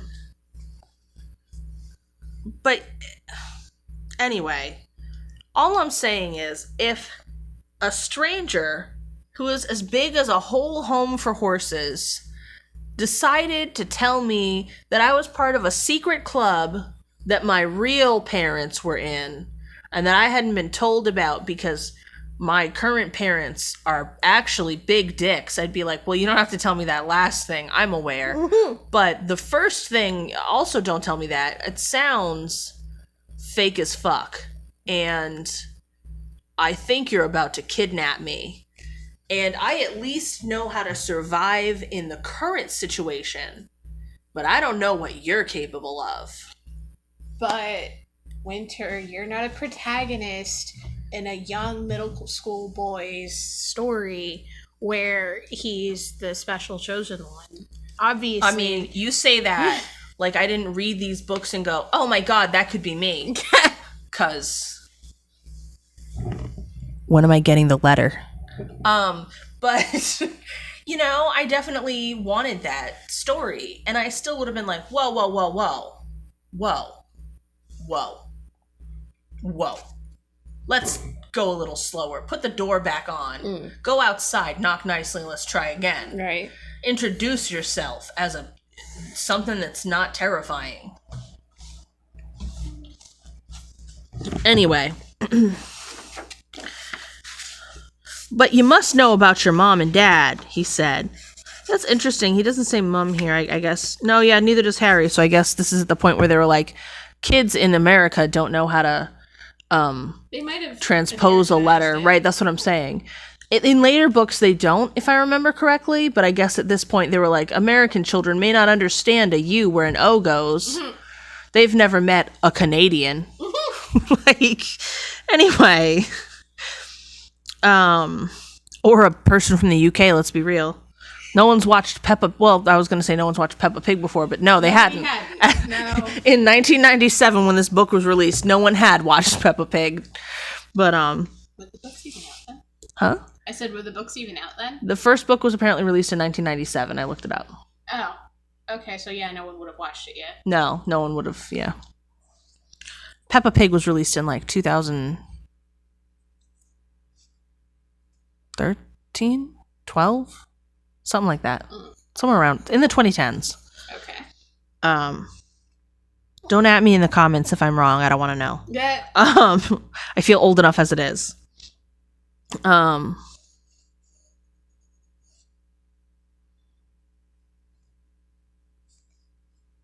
okay. But you must know about your mom and dad, he said. I mean, they're famous. You're famous. Again, this is where I don't understand Dumbledore's assertion that Harry would be better off if he didn't know he was famous. It's not paying off in this moment. Nope. What? My mom and dad weren't famous, were they? You don't know. You don't know. Hagrid ran his fingers through his hair, fixing Harry with a bewildered stare. I don't like the alliteration or the rhythm and tempo of that. Yeah. You don't know what you are? He said finally. Buddy, no, he doesn't. Uncle Vernon suddenly found his voice. Stop, he commanded. Stop right there, sir. I forbid you to tell the boy anything. Which is, I mean, we're supposed to dislike Vernon for this, but Josephine thinks that's correct. If Hagrid had come in to be like, yeah, you're actually trans, Josephine would be like, stop. Don't tell him. Don't let him know that that's an option. Right. Yeah, you were actually born a different gender, and then you said you didn't want to be that one because you were actually the other gender, and they let you change, and then your aunt and uncle took custody of you and pretended you were cis. Shut up. You know what I mean? Like that. Yeah. We're supposed to think Vernon's a horrible man for protecting Harry from learning information about his true self. But she is currently fighting for children across the world to not be able to learn true things about themselves, such as, for example, maybe I'm not this gender after all. Right. Maybe I should be a different one. Not allowed to do that. Nope. So, just saying, she wrote the reactions of Vernon real good. Almost like she could relate to it. A braver man than Vernon Dursley would have quailed under the furious look Hagrid now gave him. When Hagrid spoke, his every syllable trembled with rage. You never told him? Never told him what was in the letter Dumbledore left for him? I was there. I saw Dumbledore leave it, Dursley, and you've kept it from him all these years? I mean, I guess what is the appropriate age to tell a boy he's a wizard? You don't tell a kid something like that all at once. You sort of drop it in like birdseed, scattered throughout childhood. Especially if he's got, like, accidental magic, like... Which it does seem like he'd been doing. Like, you would have been, like... certainly you don't tell the kid, like, hey, your parents are dead, like, immediately. You know what I mean? Sure. But, like, when he asks, you have to, like, paint a picture. And, like, the older he gets, the more complicated the picture gets. You know what I mean? Like, over and over again. Like sex. But... But different. But different. Your whole setup comes tumbling down when you mention sex. Yes. Punishment from the gods. From Twitch. The Are you Twitch gonna gods. go TOS? Don't do that. Oh, there's a comment. By followers, primes, and viewers on MYSTRM. Yeah. No thanks. Hey, Tangle 1? No. Why would I buy followers? Are they going to sub to me too? Are they going to leave comments that are funny and entertaining? Are they going to be cool people or just bots? Why would I spend money on trash? Get out of my chat. Anyway, I mean, they're probably not still here. Right? Oh no, they're definitely not still here. I don't give a fuck though. Banned immediately. What were we talking about? Oh yeah, No, I'm just yeah, fucking. Anyway, no, but that's the thing. So like, it's a secret society, so you can't just be like, "Hey Harry, remember when you flew up onto the school chimney to escape your abusive cousin? That was magic." Like, you know what I mean? I mean, I feel like there's some preliminary, not raising your son to be A dick to his bully. sibling, yeah. Right. Because at this point, they're basically, I've talked about it, they're basically raised as siblings. Or the shittiest siblings. I mean, siblings are shitty to each other. I don't think you would necessarily disagree. Having a sibling of your own. I was mostly the shitty sibling, so I can't say anything. Right, but that doesn't negate that siblings are shitty to each other. True. It was more evenly distributed in my family. We were pretty shitty to each other, just in different configurations. But yeah, like, I feel, obviously there's a time where you're like, so Harry, some kids are special. More special than the other kids. Don't tell Dudley, because it would hurt his feelings. But sometimes, you know what I mean? Yeah. Sometimes kids have abilities that other kids don't have. And you know what? Honestly, especially in the 90s, I don't think that even would have raised any eyebrows. He could have gone to school and been like, actually, I'm a wizard who can do magic. And the other kids would have been like, me too. Yeah. Like, this is happening in 1991. Like, Dungeons and Dragons was a thing and stuff. He could have been like, actually, I'm a mage. And people would have been like, you sure are. Good for you, Harry. Yeah, pretty much. It wouldn't have been... Honestly, there's no point in even hiding Wizard Society anymore. Because people like me will just come out and be like, no, actually, I'm a witch, like a real one, like a witch that does witchy things. Does anyone want to dance naked in the moonlight with me on Saturday? Because, you know what I mean? It's just a thing people do. They fill their house with crystals and be like, this one has the healing energies of the forest of Oakdale. Whatever, Even if you know what I mean? post that to Nextdoor, the worst thing that would happen is that your neighbors would call the police. But what are the police can't even do anything, though. No, they just tell them to show up on the day. Oh, that I'm dancing. But I'm allowed to dance naked in my backyard. No, as long you're as I not. have a fence. Even if you have a fence. I mean, it depends. If you put it on Nextdoor, people are going to come. They're going to look at you dancing naked, and then they're going to call the police. Oh, I'm not. Who said I was And putting then the this on police Nextdoor? I never said I was. I said I Nextdoor was is the putting wrong. it on Okay, yeah, Nextdoor. Nextdoor is the wrong place. You got to put that on. There's a witch like Facebook. I forget what it's called. But it's there. I've been on it, and it's basically full of people being like, this Saturday, naked moon dancing. You down? And like, I made beer. Come drink it. It's pretty much just Facebook. But with less QAnon shit. I'll take it. Right? Anyway. I love that there's less QAnon shit on the one where people are like, I can do real magic. I mean, it's... QAnon is I can do real magic for people who love Jesus too much. I can't do real magic. I can just do this one. But it's not magic because... I mean, to be honest, it's not magic. They're the spy kids of this generation. You know what I mean? They want to know the secret hidden. They want to feel like at any moment the president could be like, and at this point, not even president, right? At this point, the ex-president could be like, I need you for a very important. Oh my God! Excuse me. I need you for a very important task that only you, my bestest of friends, could possibly. You know what I mean? Right. They just want to feel important. Meanwhile, the Facebook thing for witches is just like, I appreciate cool rocks and nice leaves. Does anyone want to make a table setting with me? It's just a different hobby. I mean, technically QAnon's a hobby too. It's just one that got way out of hand. Anyway, the point is, there's no point, even now in the year of our Lord 2020. The year of our Lord. From now on. I want it. Let's go. We need to start cooking with lard again. Forever, the year of our Lord. Anyway, 2022. We honestly, there's already people out here being like, yeah, I'm a witch. If you could do real, actual magic at this point, who's going to burn you? I mean... Americans, but like, who's gonna burn you at the stake, right? Yeah. At worst, honestly, as Americans, at worst, we're going to use the power of gun to shoot you. But you have, equivalent gun powers. Just shoot the muggle first. In America, that's legal, so... What would immediately happen is the government would crack down on any wizard who didn't have the ability to suck up to rich people. But they would basically make wizards do anything they could for themselves.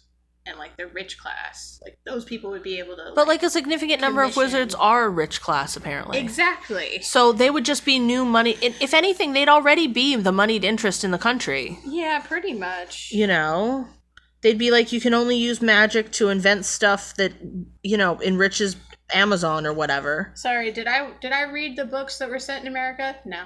And I won't. Thanks. I mean, same. But... was there more than one book set in America? I have no idea, and I don't want to know. I don't know. Yeah, I stopped reading for the most part because it wasn't good. And also, wasn't it ghostwritten anyway? I don't know. I didn't start reading it. I think it was. I don't think Josephine wrote those books. I know I saw one of the movies. And boy, did it take a sharp turn in terms of the mythos. I can't remember. It was very based on... I think we saw that one. The Fantastic Beasts. Yeah. Or whatever. And Right. it had that witch that was stifled, and so they were evil or something like that. Yeah, I think it was a boy too. Well, yeah, it was a boy. Yeah. I think. Well, you said witch, so... Sorry. Whatever, it doesn't matter. Which is a gender-neutral term. It is, but not in this world, because Rowling believes in the two genders, wizard and witch. Never shall there be two. But yeah, witch is a gender neutral. Wizard has a totally different connotation than a witch. A witch makes potions and does curses, but also undrowns babies and, makes good cakes. You know what I mean? Yeah. A wizard does a lot of spurious studies that probably aren't going anywhere and gets drunk regularly. That one's me. Anyway. That's fine. I'm not saying it isn't. I'm just saying, that she set those up as the two genders is really weird. Yeah, because thinking about it, that wasn't really much of a thing before her, right? Right. There were all sorts of different words people would use. Enchantress, sorcerer, Yeah, and those all mean different things too. Like an enchantress. Warlock, An enchantress wizard, is more of a cunning, sneaky using it. Like an enchantress would be a Slytherin, right? Right. Whereas a witch is really more of, honestly, a Hufflepuff. I mean, the houses don't really, that's no, neither I'm here just nor there. saying, if she's I think gonna... it has more to do with, where your power comes from and how you use it, right, and what kind of abode you keep all of your stuff in. Right, for sure. A witch has to live in a disorganized hut, but an enchantress has a mansion. A mansion? No, she has a tower. She has to have a tower. Yeah, I guess so. Same as a wizard. Wizards don't all have to have towers. Wizards do have to have towers, but an enchantress tower and a wizard tower are different. Have a den or a lair. But the thing is, an enchantress has a decadent living space, regardless of what it's whereas, set up a as. wizard could be an enchantress has or sumptuous things, and a wizard has too many books and a lot of candles. Yeah, a lot of candles. Yeah, candle wax everywhere. Constant. It's a problem. It's a problem. He's got that one pointy hat with stars. And robes that are too big. Meanwhile, an enchantress is sexy.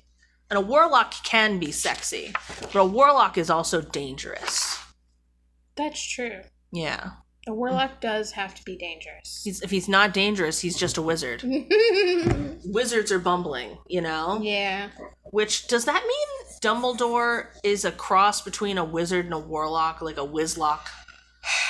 I mean, he's definitely supposed to be Merlin, right? Right. He's Merlin was a wizard, supposed to be 70s Merlin. Yeah.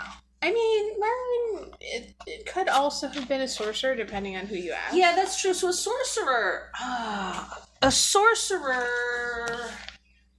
Oops, I unplugged my thing. Hold on. Hush. Hushant. No, hush. But okay, so a sorcerer can be dangerous, but a sorcerer can also be sexy. I feel like the difference is that wizards can't be sexy. No, wizards are barred from can't sexiness. Be sexy. If they do something dangerous, it's because they were arrogant. Right, either arrogant or like bumbling. Like, they did something dangerous by incompetent. mistake. Yeah. Whereas like you can't really be a competent wizard. Whereas like a sorcerer doesn't care. You know what I mean? Right. He's just gonna do whatever. And like in pursuit of his goals. If he's not being dangerous right now, it's because he's working on something. Right. Something that's not currently dangerous. Right. But it will be shortly. It will be. But like sorcerers, I feel like have less sweeping goals. They have small, petty goals that are just coincidentally dangerous. No. That's enchanters. Enchanters are like that. Enchanters are like the people who like. Those are the people like you go to if you want something done, but you also don't cross them because they might fuck you over. That's also true. So what I'm saying about sorcerers is like unlike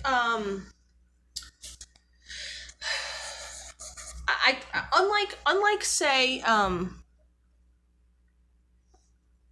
a sorcerer and a warlock are both like local government when they're in power, right?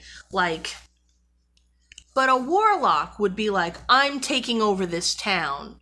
And what about Sauron? I don't know if I'm saying his name right. I think you are. Sauron, not an enchanter. No. Big time no on that. I think he was a sorcerer. Yeah, see, that's the thing, because like he could have been a sorcerer warlock. Can be a warlock. But see, the reason that a warlock isn't a sorcerer is that like a warlock also has that wizard vibe. You know, he's got the wizard robes and studies a lot, but he studies for evil. Whereas a sorcerer maybe doesn't even need to study really, he networks. And he can be a warrior also, which Sauron was. I feel like these are vibes that we're both separately getting from different... Because, like, you've read some of the Lord of the Rings, right? I have read I read all of the Lord of the Rings, as well as The Hobbit and part of, I think, the Silmarillion. We still haven't touched, like, mages or anything like that, but that's another conversation. Mages are, like, they're kind of just like the journeymen. Yeah, you know, mages are the, like, Home Depot employees of the magic world. Yeah. You go to a mage and you're like, help, my fire's not hot. And they'll be like, well, all right, $15. You know what I mean? Yeah. Mages are, I guess, the equivalent to witches, but, like... I feel like mage is also a gender-neutral term. Yeah, it is. Mages and witches occupy similar but separate economic, space, right? Yeah. I feel like we're having a discussion like what is a Dracula, but anyway, it doesn't matter. It's interesting. So a witch lives in town and you go to her and be like, I need an abortion, or help, my goat is sick, or, you know, and she has the answers. Right. You know, she solves your, like, personal and health problems.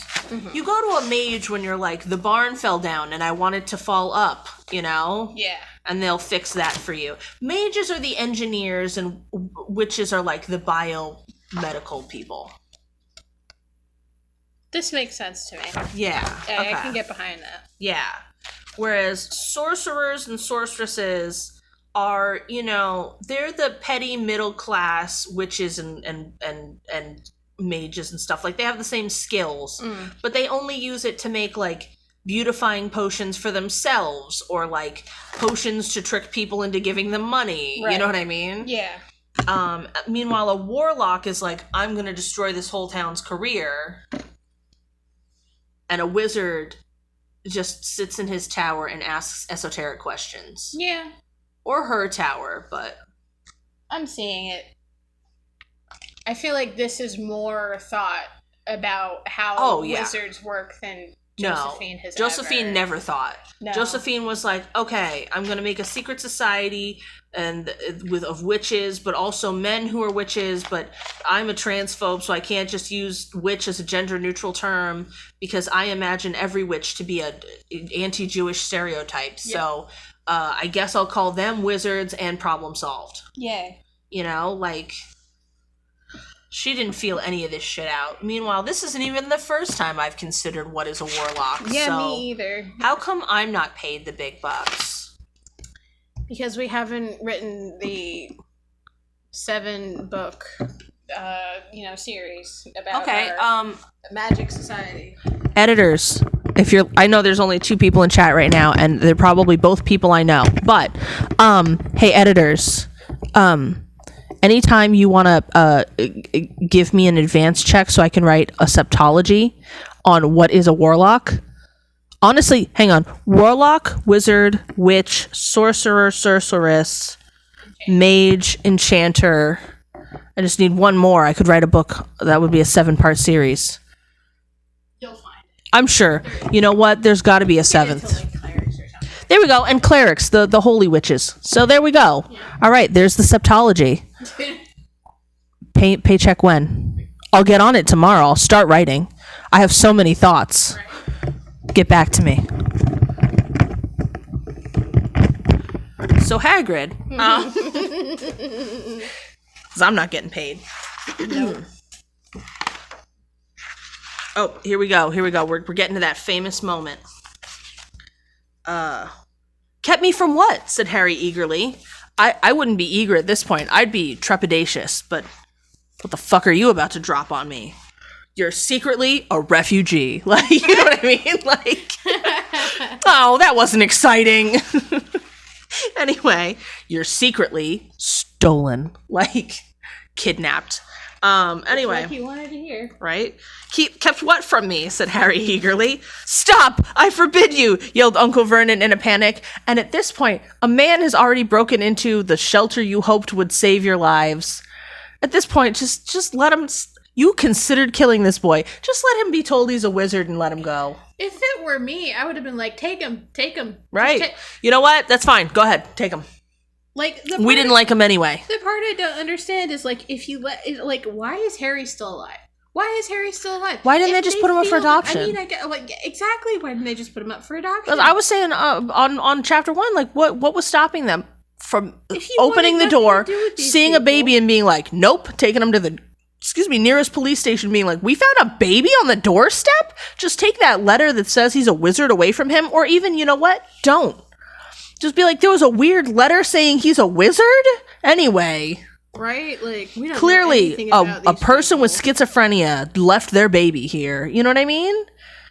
And then, wash your hands of it and be done. Goodbye. Imagine the letters start coming 10 years later, and they're like, who the fuck? No, we got rid of that. Right? Hagrid shows up, and he's like, where's Harry? And they're like, oh, I don't know. We gave him to social services. They were automatic, and it wouldn't have even come to their house. That's true. Had nothing to do with it. Right. In their lives. Someone, you know what? Don't rewrite the books because they don't deserve it. No. Write a completely different set of books that has nothing to do with this. Thank you. Hey, publishers. If you don't like my pitch for a septology on what is a warlock / wizard / all those other things, I could rewrite this whole series based on no, they got rid of it, and half of the books would be following Harry around, but the other half would be the Dursleys just being muggles. Vernon went back to Grunnings. He was ordering a lot of drills. Like, Dudley went to Smeltings. Like, you know what I mean? Yeah. Petunia got into a fight with the neighbor. Like, I'd do it. It'd be funny, but you'll never do it. You're scared of Rowling. I mean, also... What? You'd have to change all the names. Okay, that worked for E.L. James or whatever her name is. Who didn't know? What's her name that did the 50 Shades of Grey? Oh, yeah, that's true. Yeah, that's what she did. Yeah. All right, I'll name him Harold. Harold Potier and the Stone of Sorcery, and then like problem solved. We got this. It's fine. Uh-oh. What happened to my stream? Says it's live. Yeah. No, but the audio cut out. Anyway.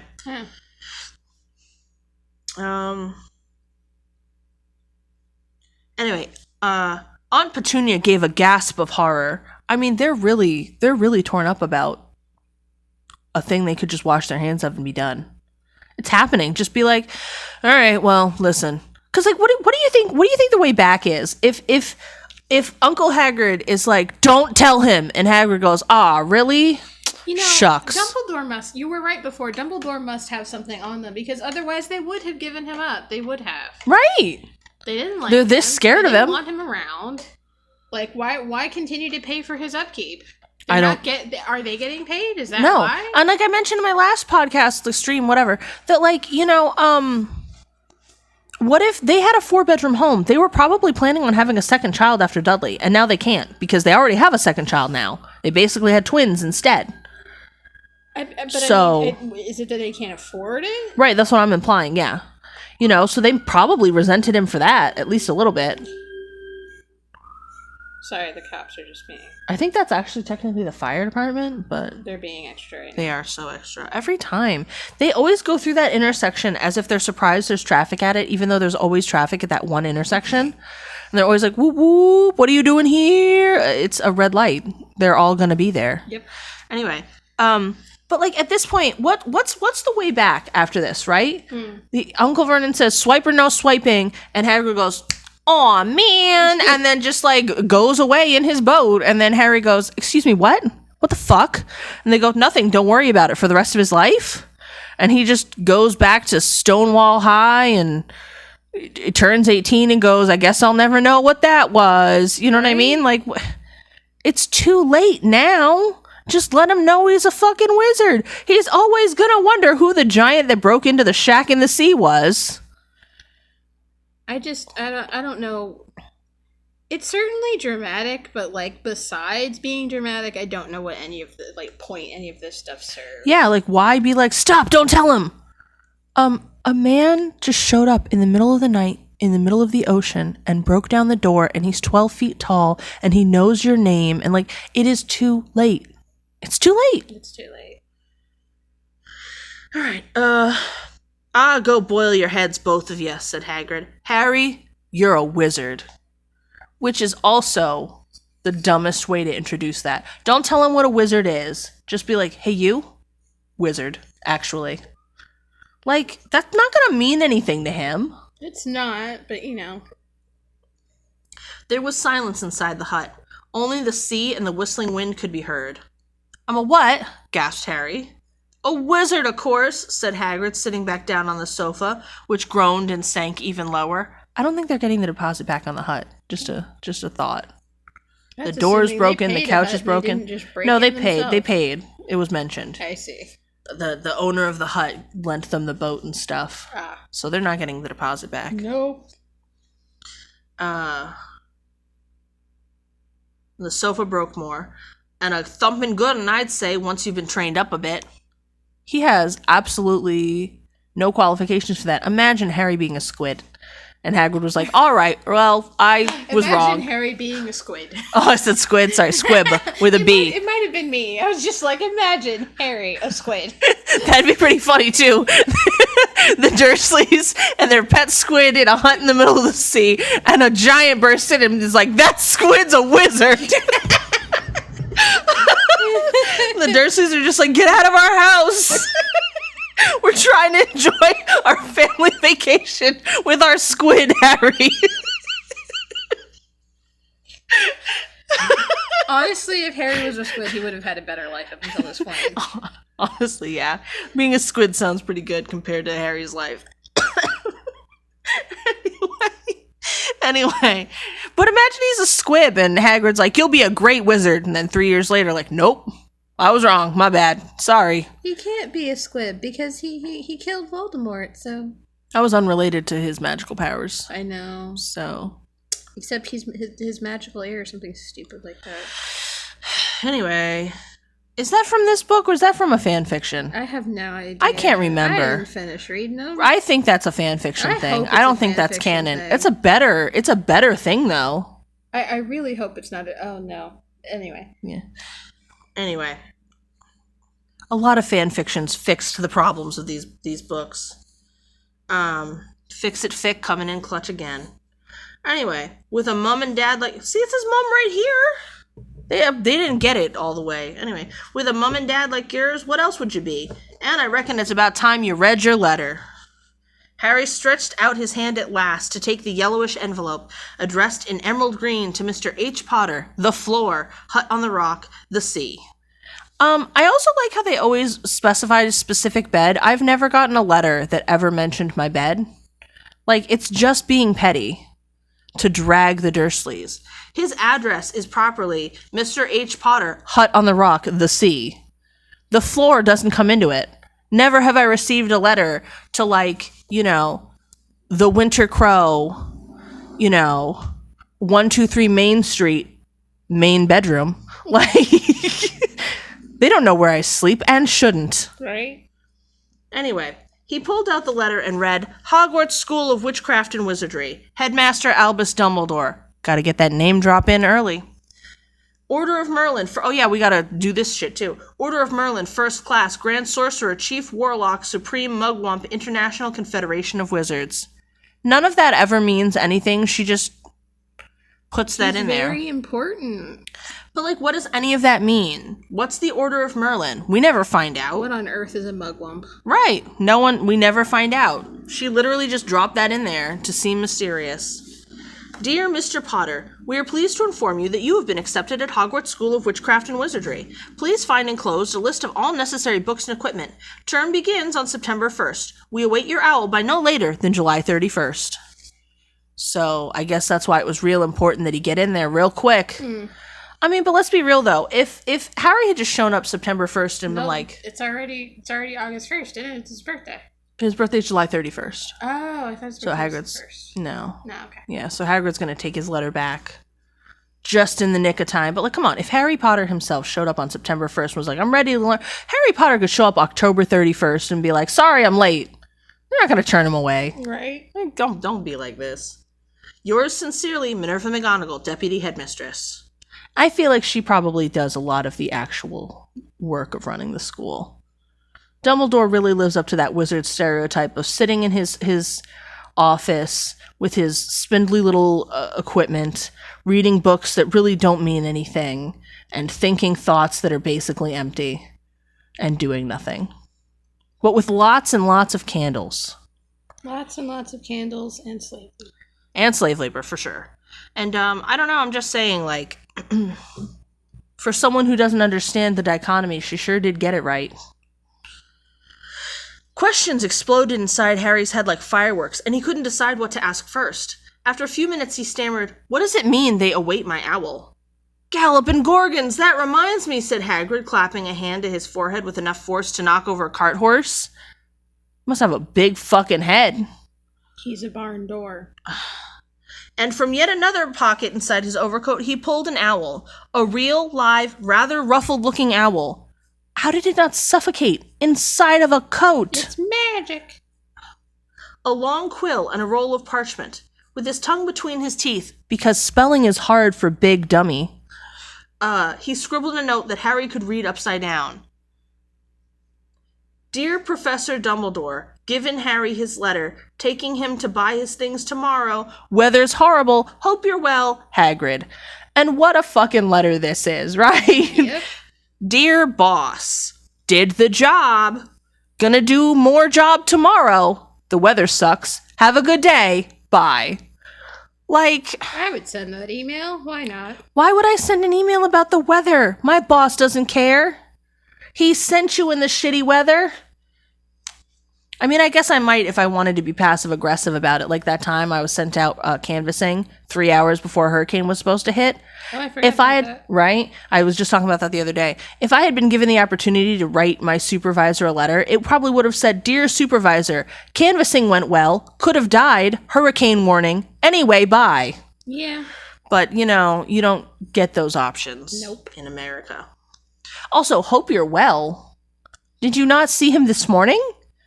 Is there reason to think he may have taken a turn for the worse this afternoon? Hope you're well. Anyway. Hagrid rolled up the note, gave it to the owl, which clamped it in its beak, went to the door, and threw the owl out into the storm. Kind. That owl's not coming Very back. kind. When that owl comes back, it is merely to bite Hagrid in the fucking face and then fuck off forever. Like, never again. He threw the owl into a storm? Honestly, functionally He speaking, could have waited for tomorrow. wizard familiars are like just an extra set of slaves. They are slaves, yes. It's weird. It is weird. Like, if it was my fucking owl that I kept in a pocket, but anyway, enough to keep track of myself, you know what I mean? I wouldn't throw it into a There's that storm. whole conversation about whether, like, you know, pets and work animals are slaves or not, but like they're a little bit more sentient than the average animal. But even a work, if I had a sheep, a definite work animal for sure, you know, and there was a big ass storm out, I'd be like, you know what, stay in the barn tonight, hon. How about that? Because, you know, I don't want dead wool in the morning. Live wool grows much better. Yep. I mean, if he wants this letter to reach Dumbledore, couldn't he have waited for the weather to calm down a little bit? Imagine throwing the owl right outside and it immediately gets struck by lightning. Like, well, time to write another letter. Like, Nothing you can do. anyway. Then he came back and sat down as though this was as normal as talking on the telephone. It is. Everyone just throws their animals out into the storms of the sea. Harry realized his mouth was open and closed it quickly. "Where was I?" said Hagrid, but at that moment Uncle Vernon, still ashen-faced but looking very angry, moved into the firelight. "He's not going," he said. And to be fair, this man is his guardian and does get to say whether or not he goes to a school. Unless, of course, there's some weird arrangement he has with the headmaster. But it seems like he doesn't, or else they wouldn't have tried so hard to give him a letter instead of just showing up and being like, let's go. No, I absolutely believe that Vernon Dursley. I absolutely believe that Vernon Dursley would give his word and then go back on it at his immediate convenience, whenever that is. Yeah, he does seem like that kind of guy. Hagrid grunted. "I'd like to see a great muggle like you stop him." "A what?" said Harry, interested. It's always a good day to learn a new slur. A muggle," said Hagrid. "It's what we call non-magic folk like them." See, non-magic folk is already a valid construction. Rowling, Book 1, Chapter 4, said, if you can use a slur, I think you should. Hold on now. That's not the one that's a slur. Well, there's the a other different one's, one that's a slur. but it means a different thing. Doesn't it? It's sort of the difference between, like, the N-word and, like, I don't know, the C-word. They're both slurs. They're just talking about different things. Different people. But, I mean, yeah, I suppose you're right. Like a muggle and a mudblood are two different things. Right. So, but they're both slurs. That's true. Like, he didn't say it affectionately. No. He said like a fucking muggle could stop him. Mm-hmm. That's not just a neutral term for the thing. He's saying, you know, like a N-word like you could stop him. Obviously not as bad. I'm not even trying to make a made-up funny word equivalent. Mm-mm. I'm just saying Rowling was like, if you're allowed to use this word, go ahead and do it, though. I mean, he could have just said, like you could stop him, and the meaning is still there. He just threw in a slur because. True. Can I have the pen stylus? Yeah. Thanks. No problem. Anyway, non-magic folk is already a perfectly good construction for that. No. We had to make a snappy word. So you can call someone something offensively. If it wasn't functionally a slur in the series, it's actually a useful term. It is a useful term, but unfortunately he doesn't use it like a useful term. He uses it like a slur. Right. Rowling said immediately, learn the curse words of the wizard world. And it's your bad luck you grew up in a family of the biggest muggles I ever laid eyes on. See, if you could be one of the you can't be the biggest non-magical folk. You see what I'm saying? Yeah. It's a slur. Like, I'm trying to think of, like, something that wouldn't be offensive to make the comparison, but also, I mean, if it was, like, you could say, like, the biggest gay person, right? But gay is a slur, actually. Right. People use it like a slur. I mean, I'm out here repping big queer, but, like... Weeb? I guess. But even that, it's not a slur with any power, but it's functionally right, a it's slur. Functionally a slur. I guess if you're we're calling talking someone about epithets? Well, a slur is a subset of epithets. Right. But, like, generally speaking, we're talking about epithets. Right. It would be like, see, here's the thing. I'm trying to like, think of, like, a non-offensive epithet. Like, if you said he grew up with the... You could say geek. But it, depending on who you are and what generation you're from, that's still a slur, technically. It would be like saying he grew up with the biggest whites you've ever seen. Like, it's an epithet. And it also kind of doesn't make sense. The biggest, what do you mean the biggest whites? Like, you can kind of conjure up an idea of it, but it doesn't have the same oof power as if they had said, like, I don't know, he grew up with the biggest Jews. Then you're like, oh no, don't say that. No, what are you doing? Buddy, you know? Don't do it. No, you can't, you know? And so this has the same vibe. Like, if Muggle doesn't have the same oof power that saying they were some big old Jews has, you know? Like, then it's a slur. She decided to make a slur immediately and teach it to children. Yeah. She said, learn to use slurs as early as possible. Jesus. And then all the adults were like, oh no, she's a bad person? Yes. Yeah. Anyway, we swore when we took him in, we'd put a stop to that rubbish, said Uncle Vernon. Swore we'd stamp it out of him. Wizard indeed. My queer senses are tingling. Yep, that's definitely what my parents basically said. Yeah. Nope. We said when we raised you, you weren't gonna be gay. Bad news, guys. You don't get to pick. Turns out I was a wizard. So anyway. Deal with it. Right? They didn't. The 50% of that problem's dead, and the other 50% might be. I don't know. I haven't spoken to them in a while. My parents didn't deal with it either. No. Nope. And look where they are now. Gone. I mean, living, but like...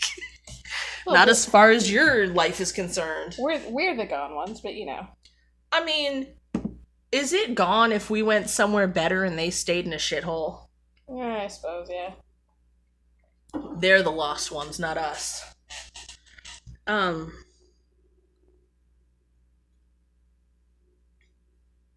You knew? Said Harry. You know I'm a wizard? Also, I really love the contrast here. I'm just realizing they had a slur ready to go for the Muggles. Vernon and Petunia are exactly the kind of person that would have had a slur for wizards if they'd had access to it. I mean, you know, I'm sure they called them a variety. We never hear it in the book, though. No. Anyway. Knew, shrieked Aunt Petunia suddenly. Knew? Of course we knew! All right, settle down, homophobe. How could you not be, my dratted sister being what she was? See, we can use a word like muggle, but we can't use damn. Let's be real now. Petunia would have been like, my fucking sister. Yep. That absolute bitch. That cunt. Right?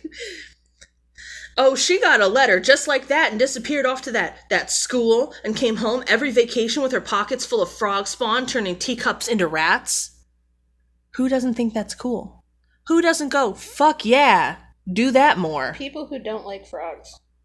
Well, yeah, frog spawn in your pockets is kind of gross and also not great for the frogs. That's neither here nor there. I'm talking more about the teacups bit. Yeah. What else can you do? Turn something else into something else. Yeah. That's cool. Also, that wasn't allowed. It wasn't. Except, like, of course it was. Like, well, they stop Harry. The part I don't understand is, like... I mean, no, I understand it. I understand it fully. It's just really annoying because of how inconsistent it is. Yeah. If Harry can't do magic at home, then neither can Ron Weasley. It doesn't matter where they are or what they're doing. The excuse for that one is that because his parents can do wizard at home, they can't tell the difference between his parents doing magic and him doing magic. But there's is how magical children get away with it. The only reason is so that she could keep him going back to the Dursleys every summer and have him have a hard time over the summer. Yeah, he has to have a conflict over the summer. But why couldn't he just move and live his best life? He would have. Right. He would. It's a boarding school. Yeah, I mean, a lot of them have programs you can board over the summer, too. He would have done that. Yeah, absolutely. Especially the Dursleys aren't even paying for it. Exactly. He's paying for it. Exactly. There's nothing that says they have to return him. Honestly, He's paying for it? What do you mean he's paying for it? He's paying for it. He shouldn't be paying for it. Well, he is. But he shouldn't be paying for it. I agree, but could you imagine if there was an equivalent? There shouldn't be. It's not the same thing. I'm not saying it's equivalent. But if there was a child who fucking just by existing, Hitler shot the child, and the child just happened to have a bulletproof sternum or whatever, sternum or something, just absolutely ridiculous, and Hitler got shot instead and he died, that kid wouldn't have school tuition. No, that kid, everything would be free for the rest of that boy's life. He wouldn't have to pay a single thing, no matter how rich his parents were. No, absolutely not. No, forever. Forever, everywhere that boy went, Not that no I'm rent. saying that it's a good thing, but it just wouldn't have been the thing. No, it wouldn't have happened. He wouldn't absolutely have paid not. for anything. No. And then every single restaurant he went to would be free. Everything. Anyway, teacups into rats. I was the only one who saw her for what she was, a freak. I mean, you sound jealous.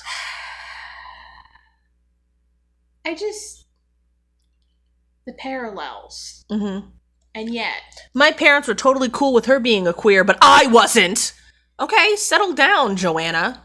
Or whatever your name was. I can't keep forgetting her real name. At the end of the day, this is the did story she wrote. Did Rowena have a cousin that transitioned and it just hurt her feelings real young or something? I don't think there's any real deep-seated trauma here. Oh, no, I'm not saying an trauma. awful The trauma is a different thing than I mean. I'm just saying she was unreasonable. Has, a backstory. Maybe not. I think she's just an awful person. That sounds true. I don't know. Anyway. But for my mother and father, oh no, it was Lily this and Lily that. They were proud of having a witch in the family. So you were jealous. You were jealous that she was cool and you weren't cool. I mean, go kiss a girl or something then, Petunia. Who gives a shit? Right? You can be special too. Just try. She stopped to draw a breath and then went ranting on. It seemed she'd been wanting to say all this for years. Yeah, she had. It was just socially inappropriate. Joanna K. Rowling. And then you found out you had enough money that you could do anything. Yep. She had a dream but you could do anything, is what Joanna did. Yep. And she was like, thank God, it's that time. I can finally say it. Then she met that Potter at school, and they left and got married and had you. You sound real jealous. You also got married and had a baby. What are you mad about? Oh, she found a boyfriend. I thought you hated her. Let her do it. Why are you mad that she found a cool boyfriend? Are you mad because Vernon's a pile of wet ash? Find a cool boyfriend then. You didn't have to let him stick it in there. You could have picked someone way cooler. You said, no, I like a man who knows drills. I don't get it. Right. Live the life you want to have, Petunia, or in this case, Josephine. If you want to go live a cool life, go live a cool life. Who cares? No, I think it's more about turning it around so normal ass straight pagans or whatever are the ones being oppressed somehow. Huh? But, she's turned things around so that a perfectly normal straight couple. Well, you said straight pagan, and I'm confused. Yeah, because they're witches. Oh, yeah. You're right. Go ahead. Are being oppressed.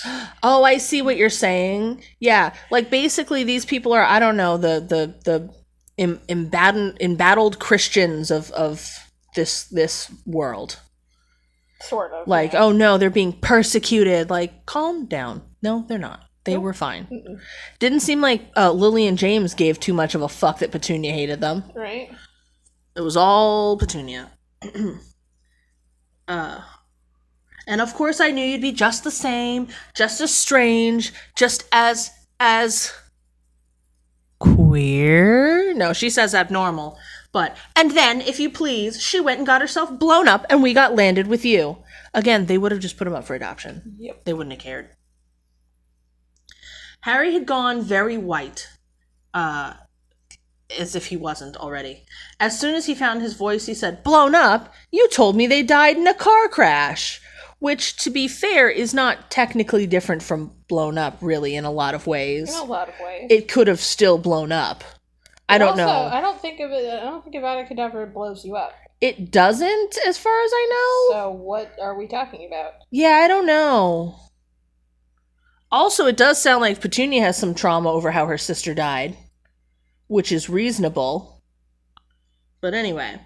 If she's such a freak, why do you care? Right, if she's a fucking freak and I don't care about her, but also, she died. You know, right. Like, which is it? Do you love her or not? Car crash, roared Hagrid, jumping up so angrily that the Dursleys settled back into their corner. How could a car crash kill Lily and James Potter? Well, see, if they weren't people. Right, if they weren't wearing their seatbelts and the car was traveling at a high rate of speed and another car impacted theirs at a similarly high rate of speed, then that's... Or if it, say, wrapped itself around a tree.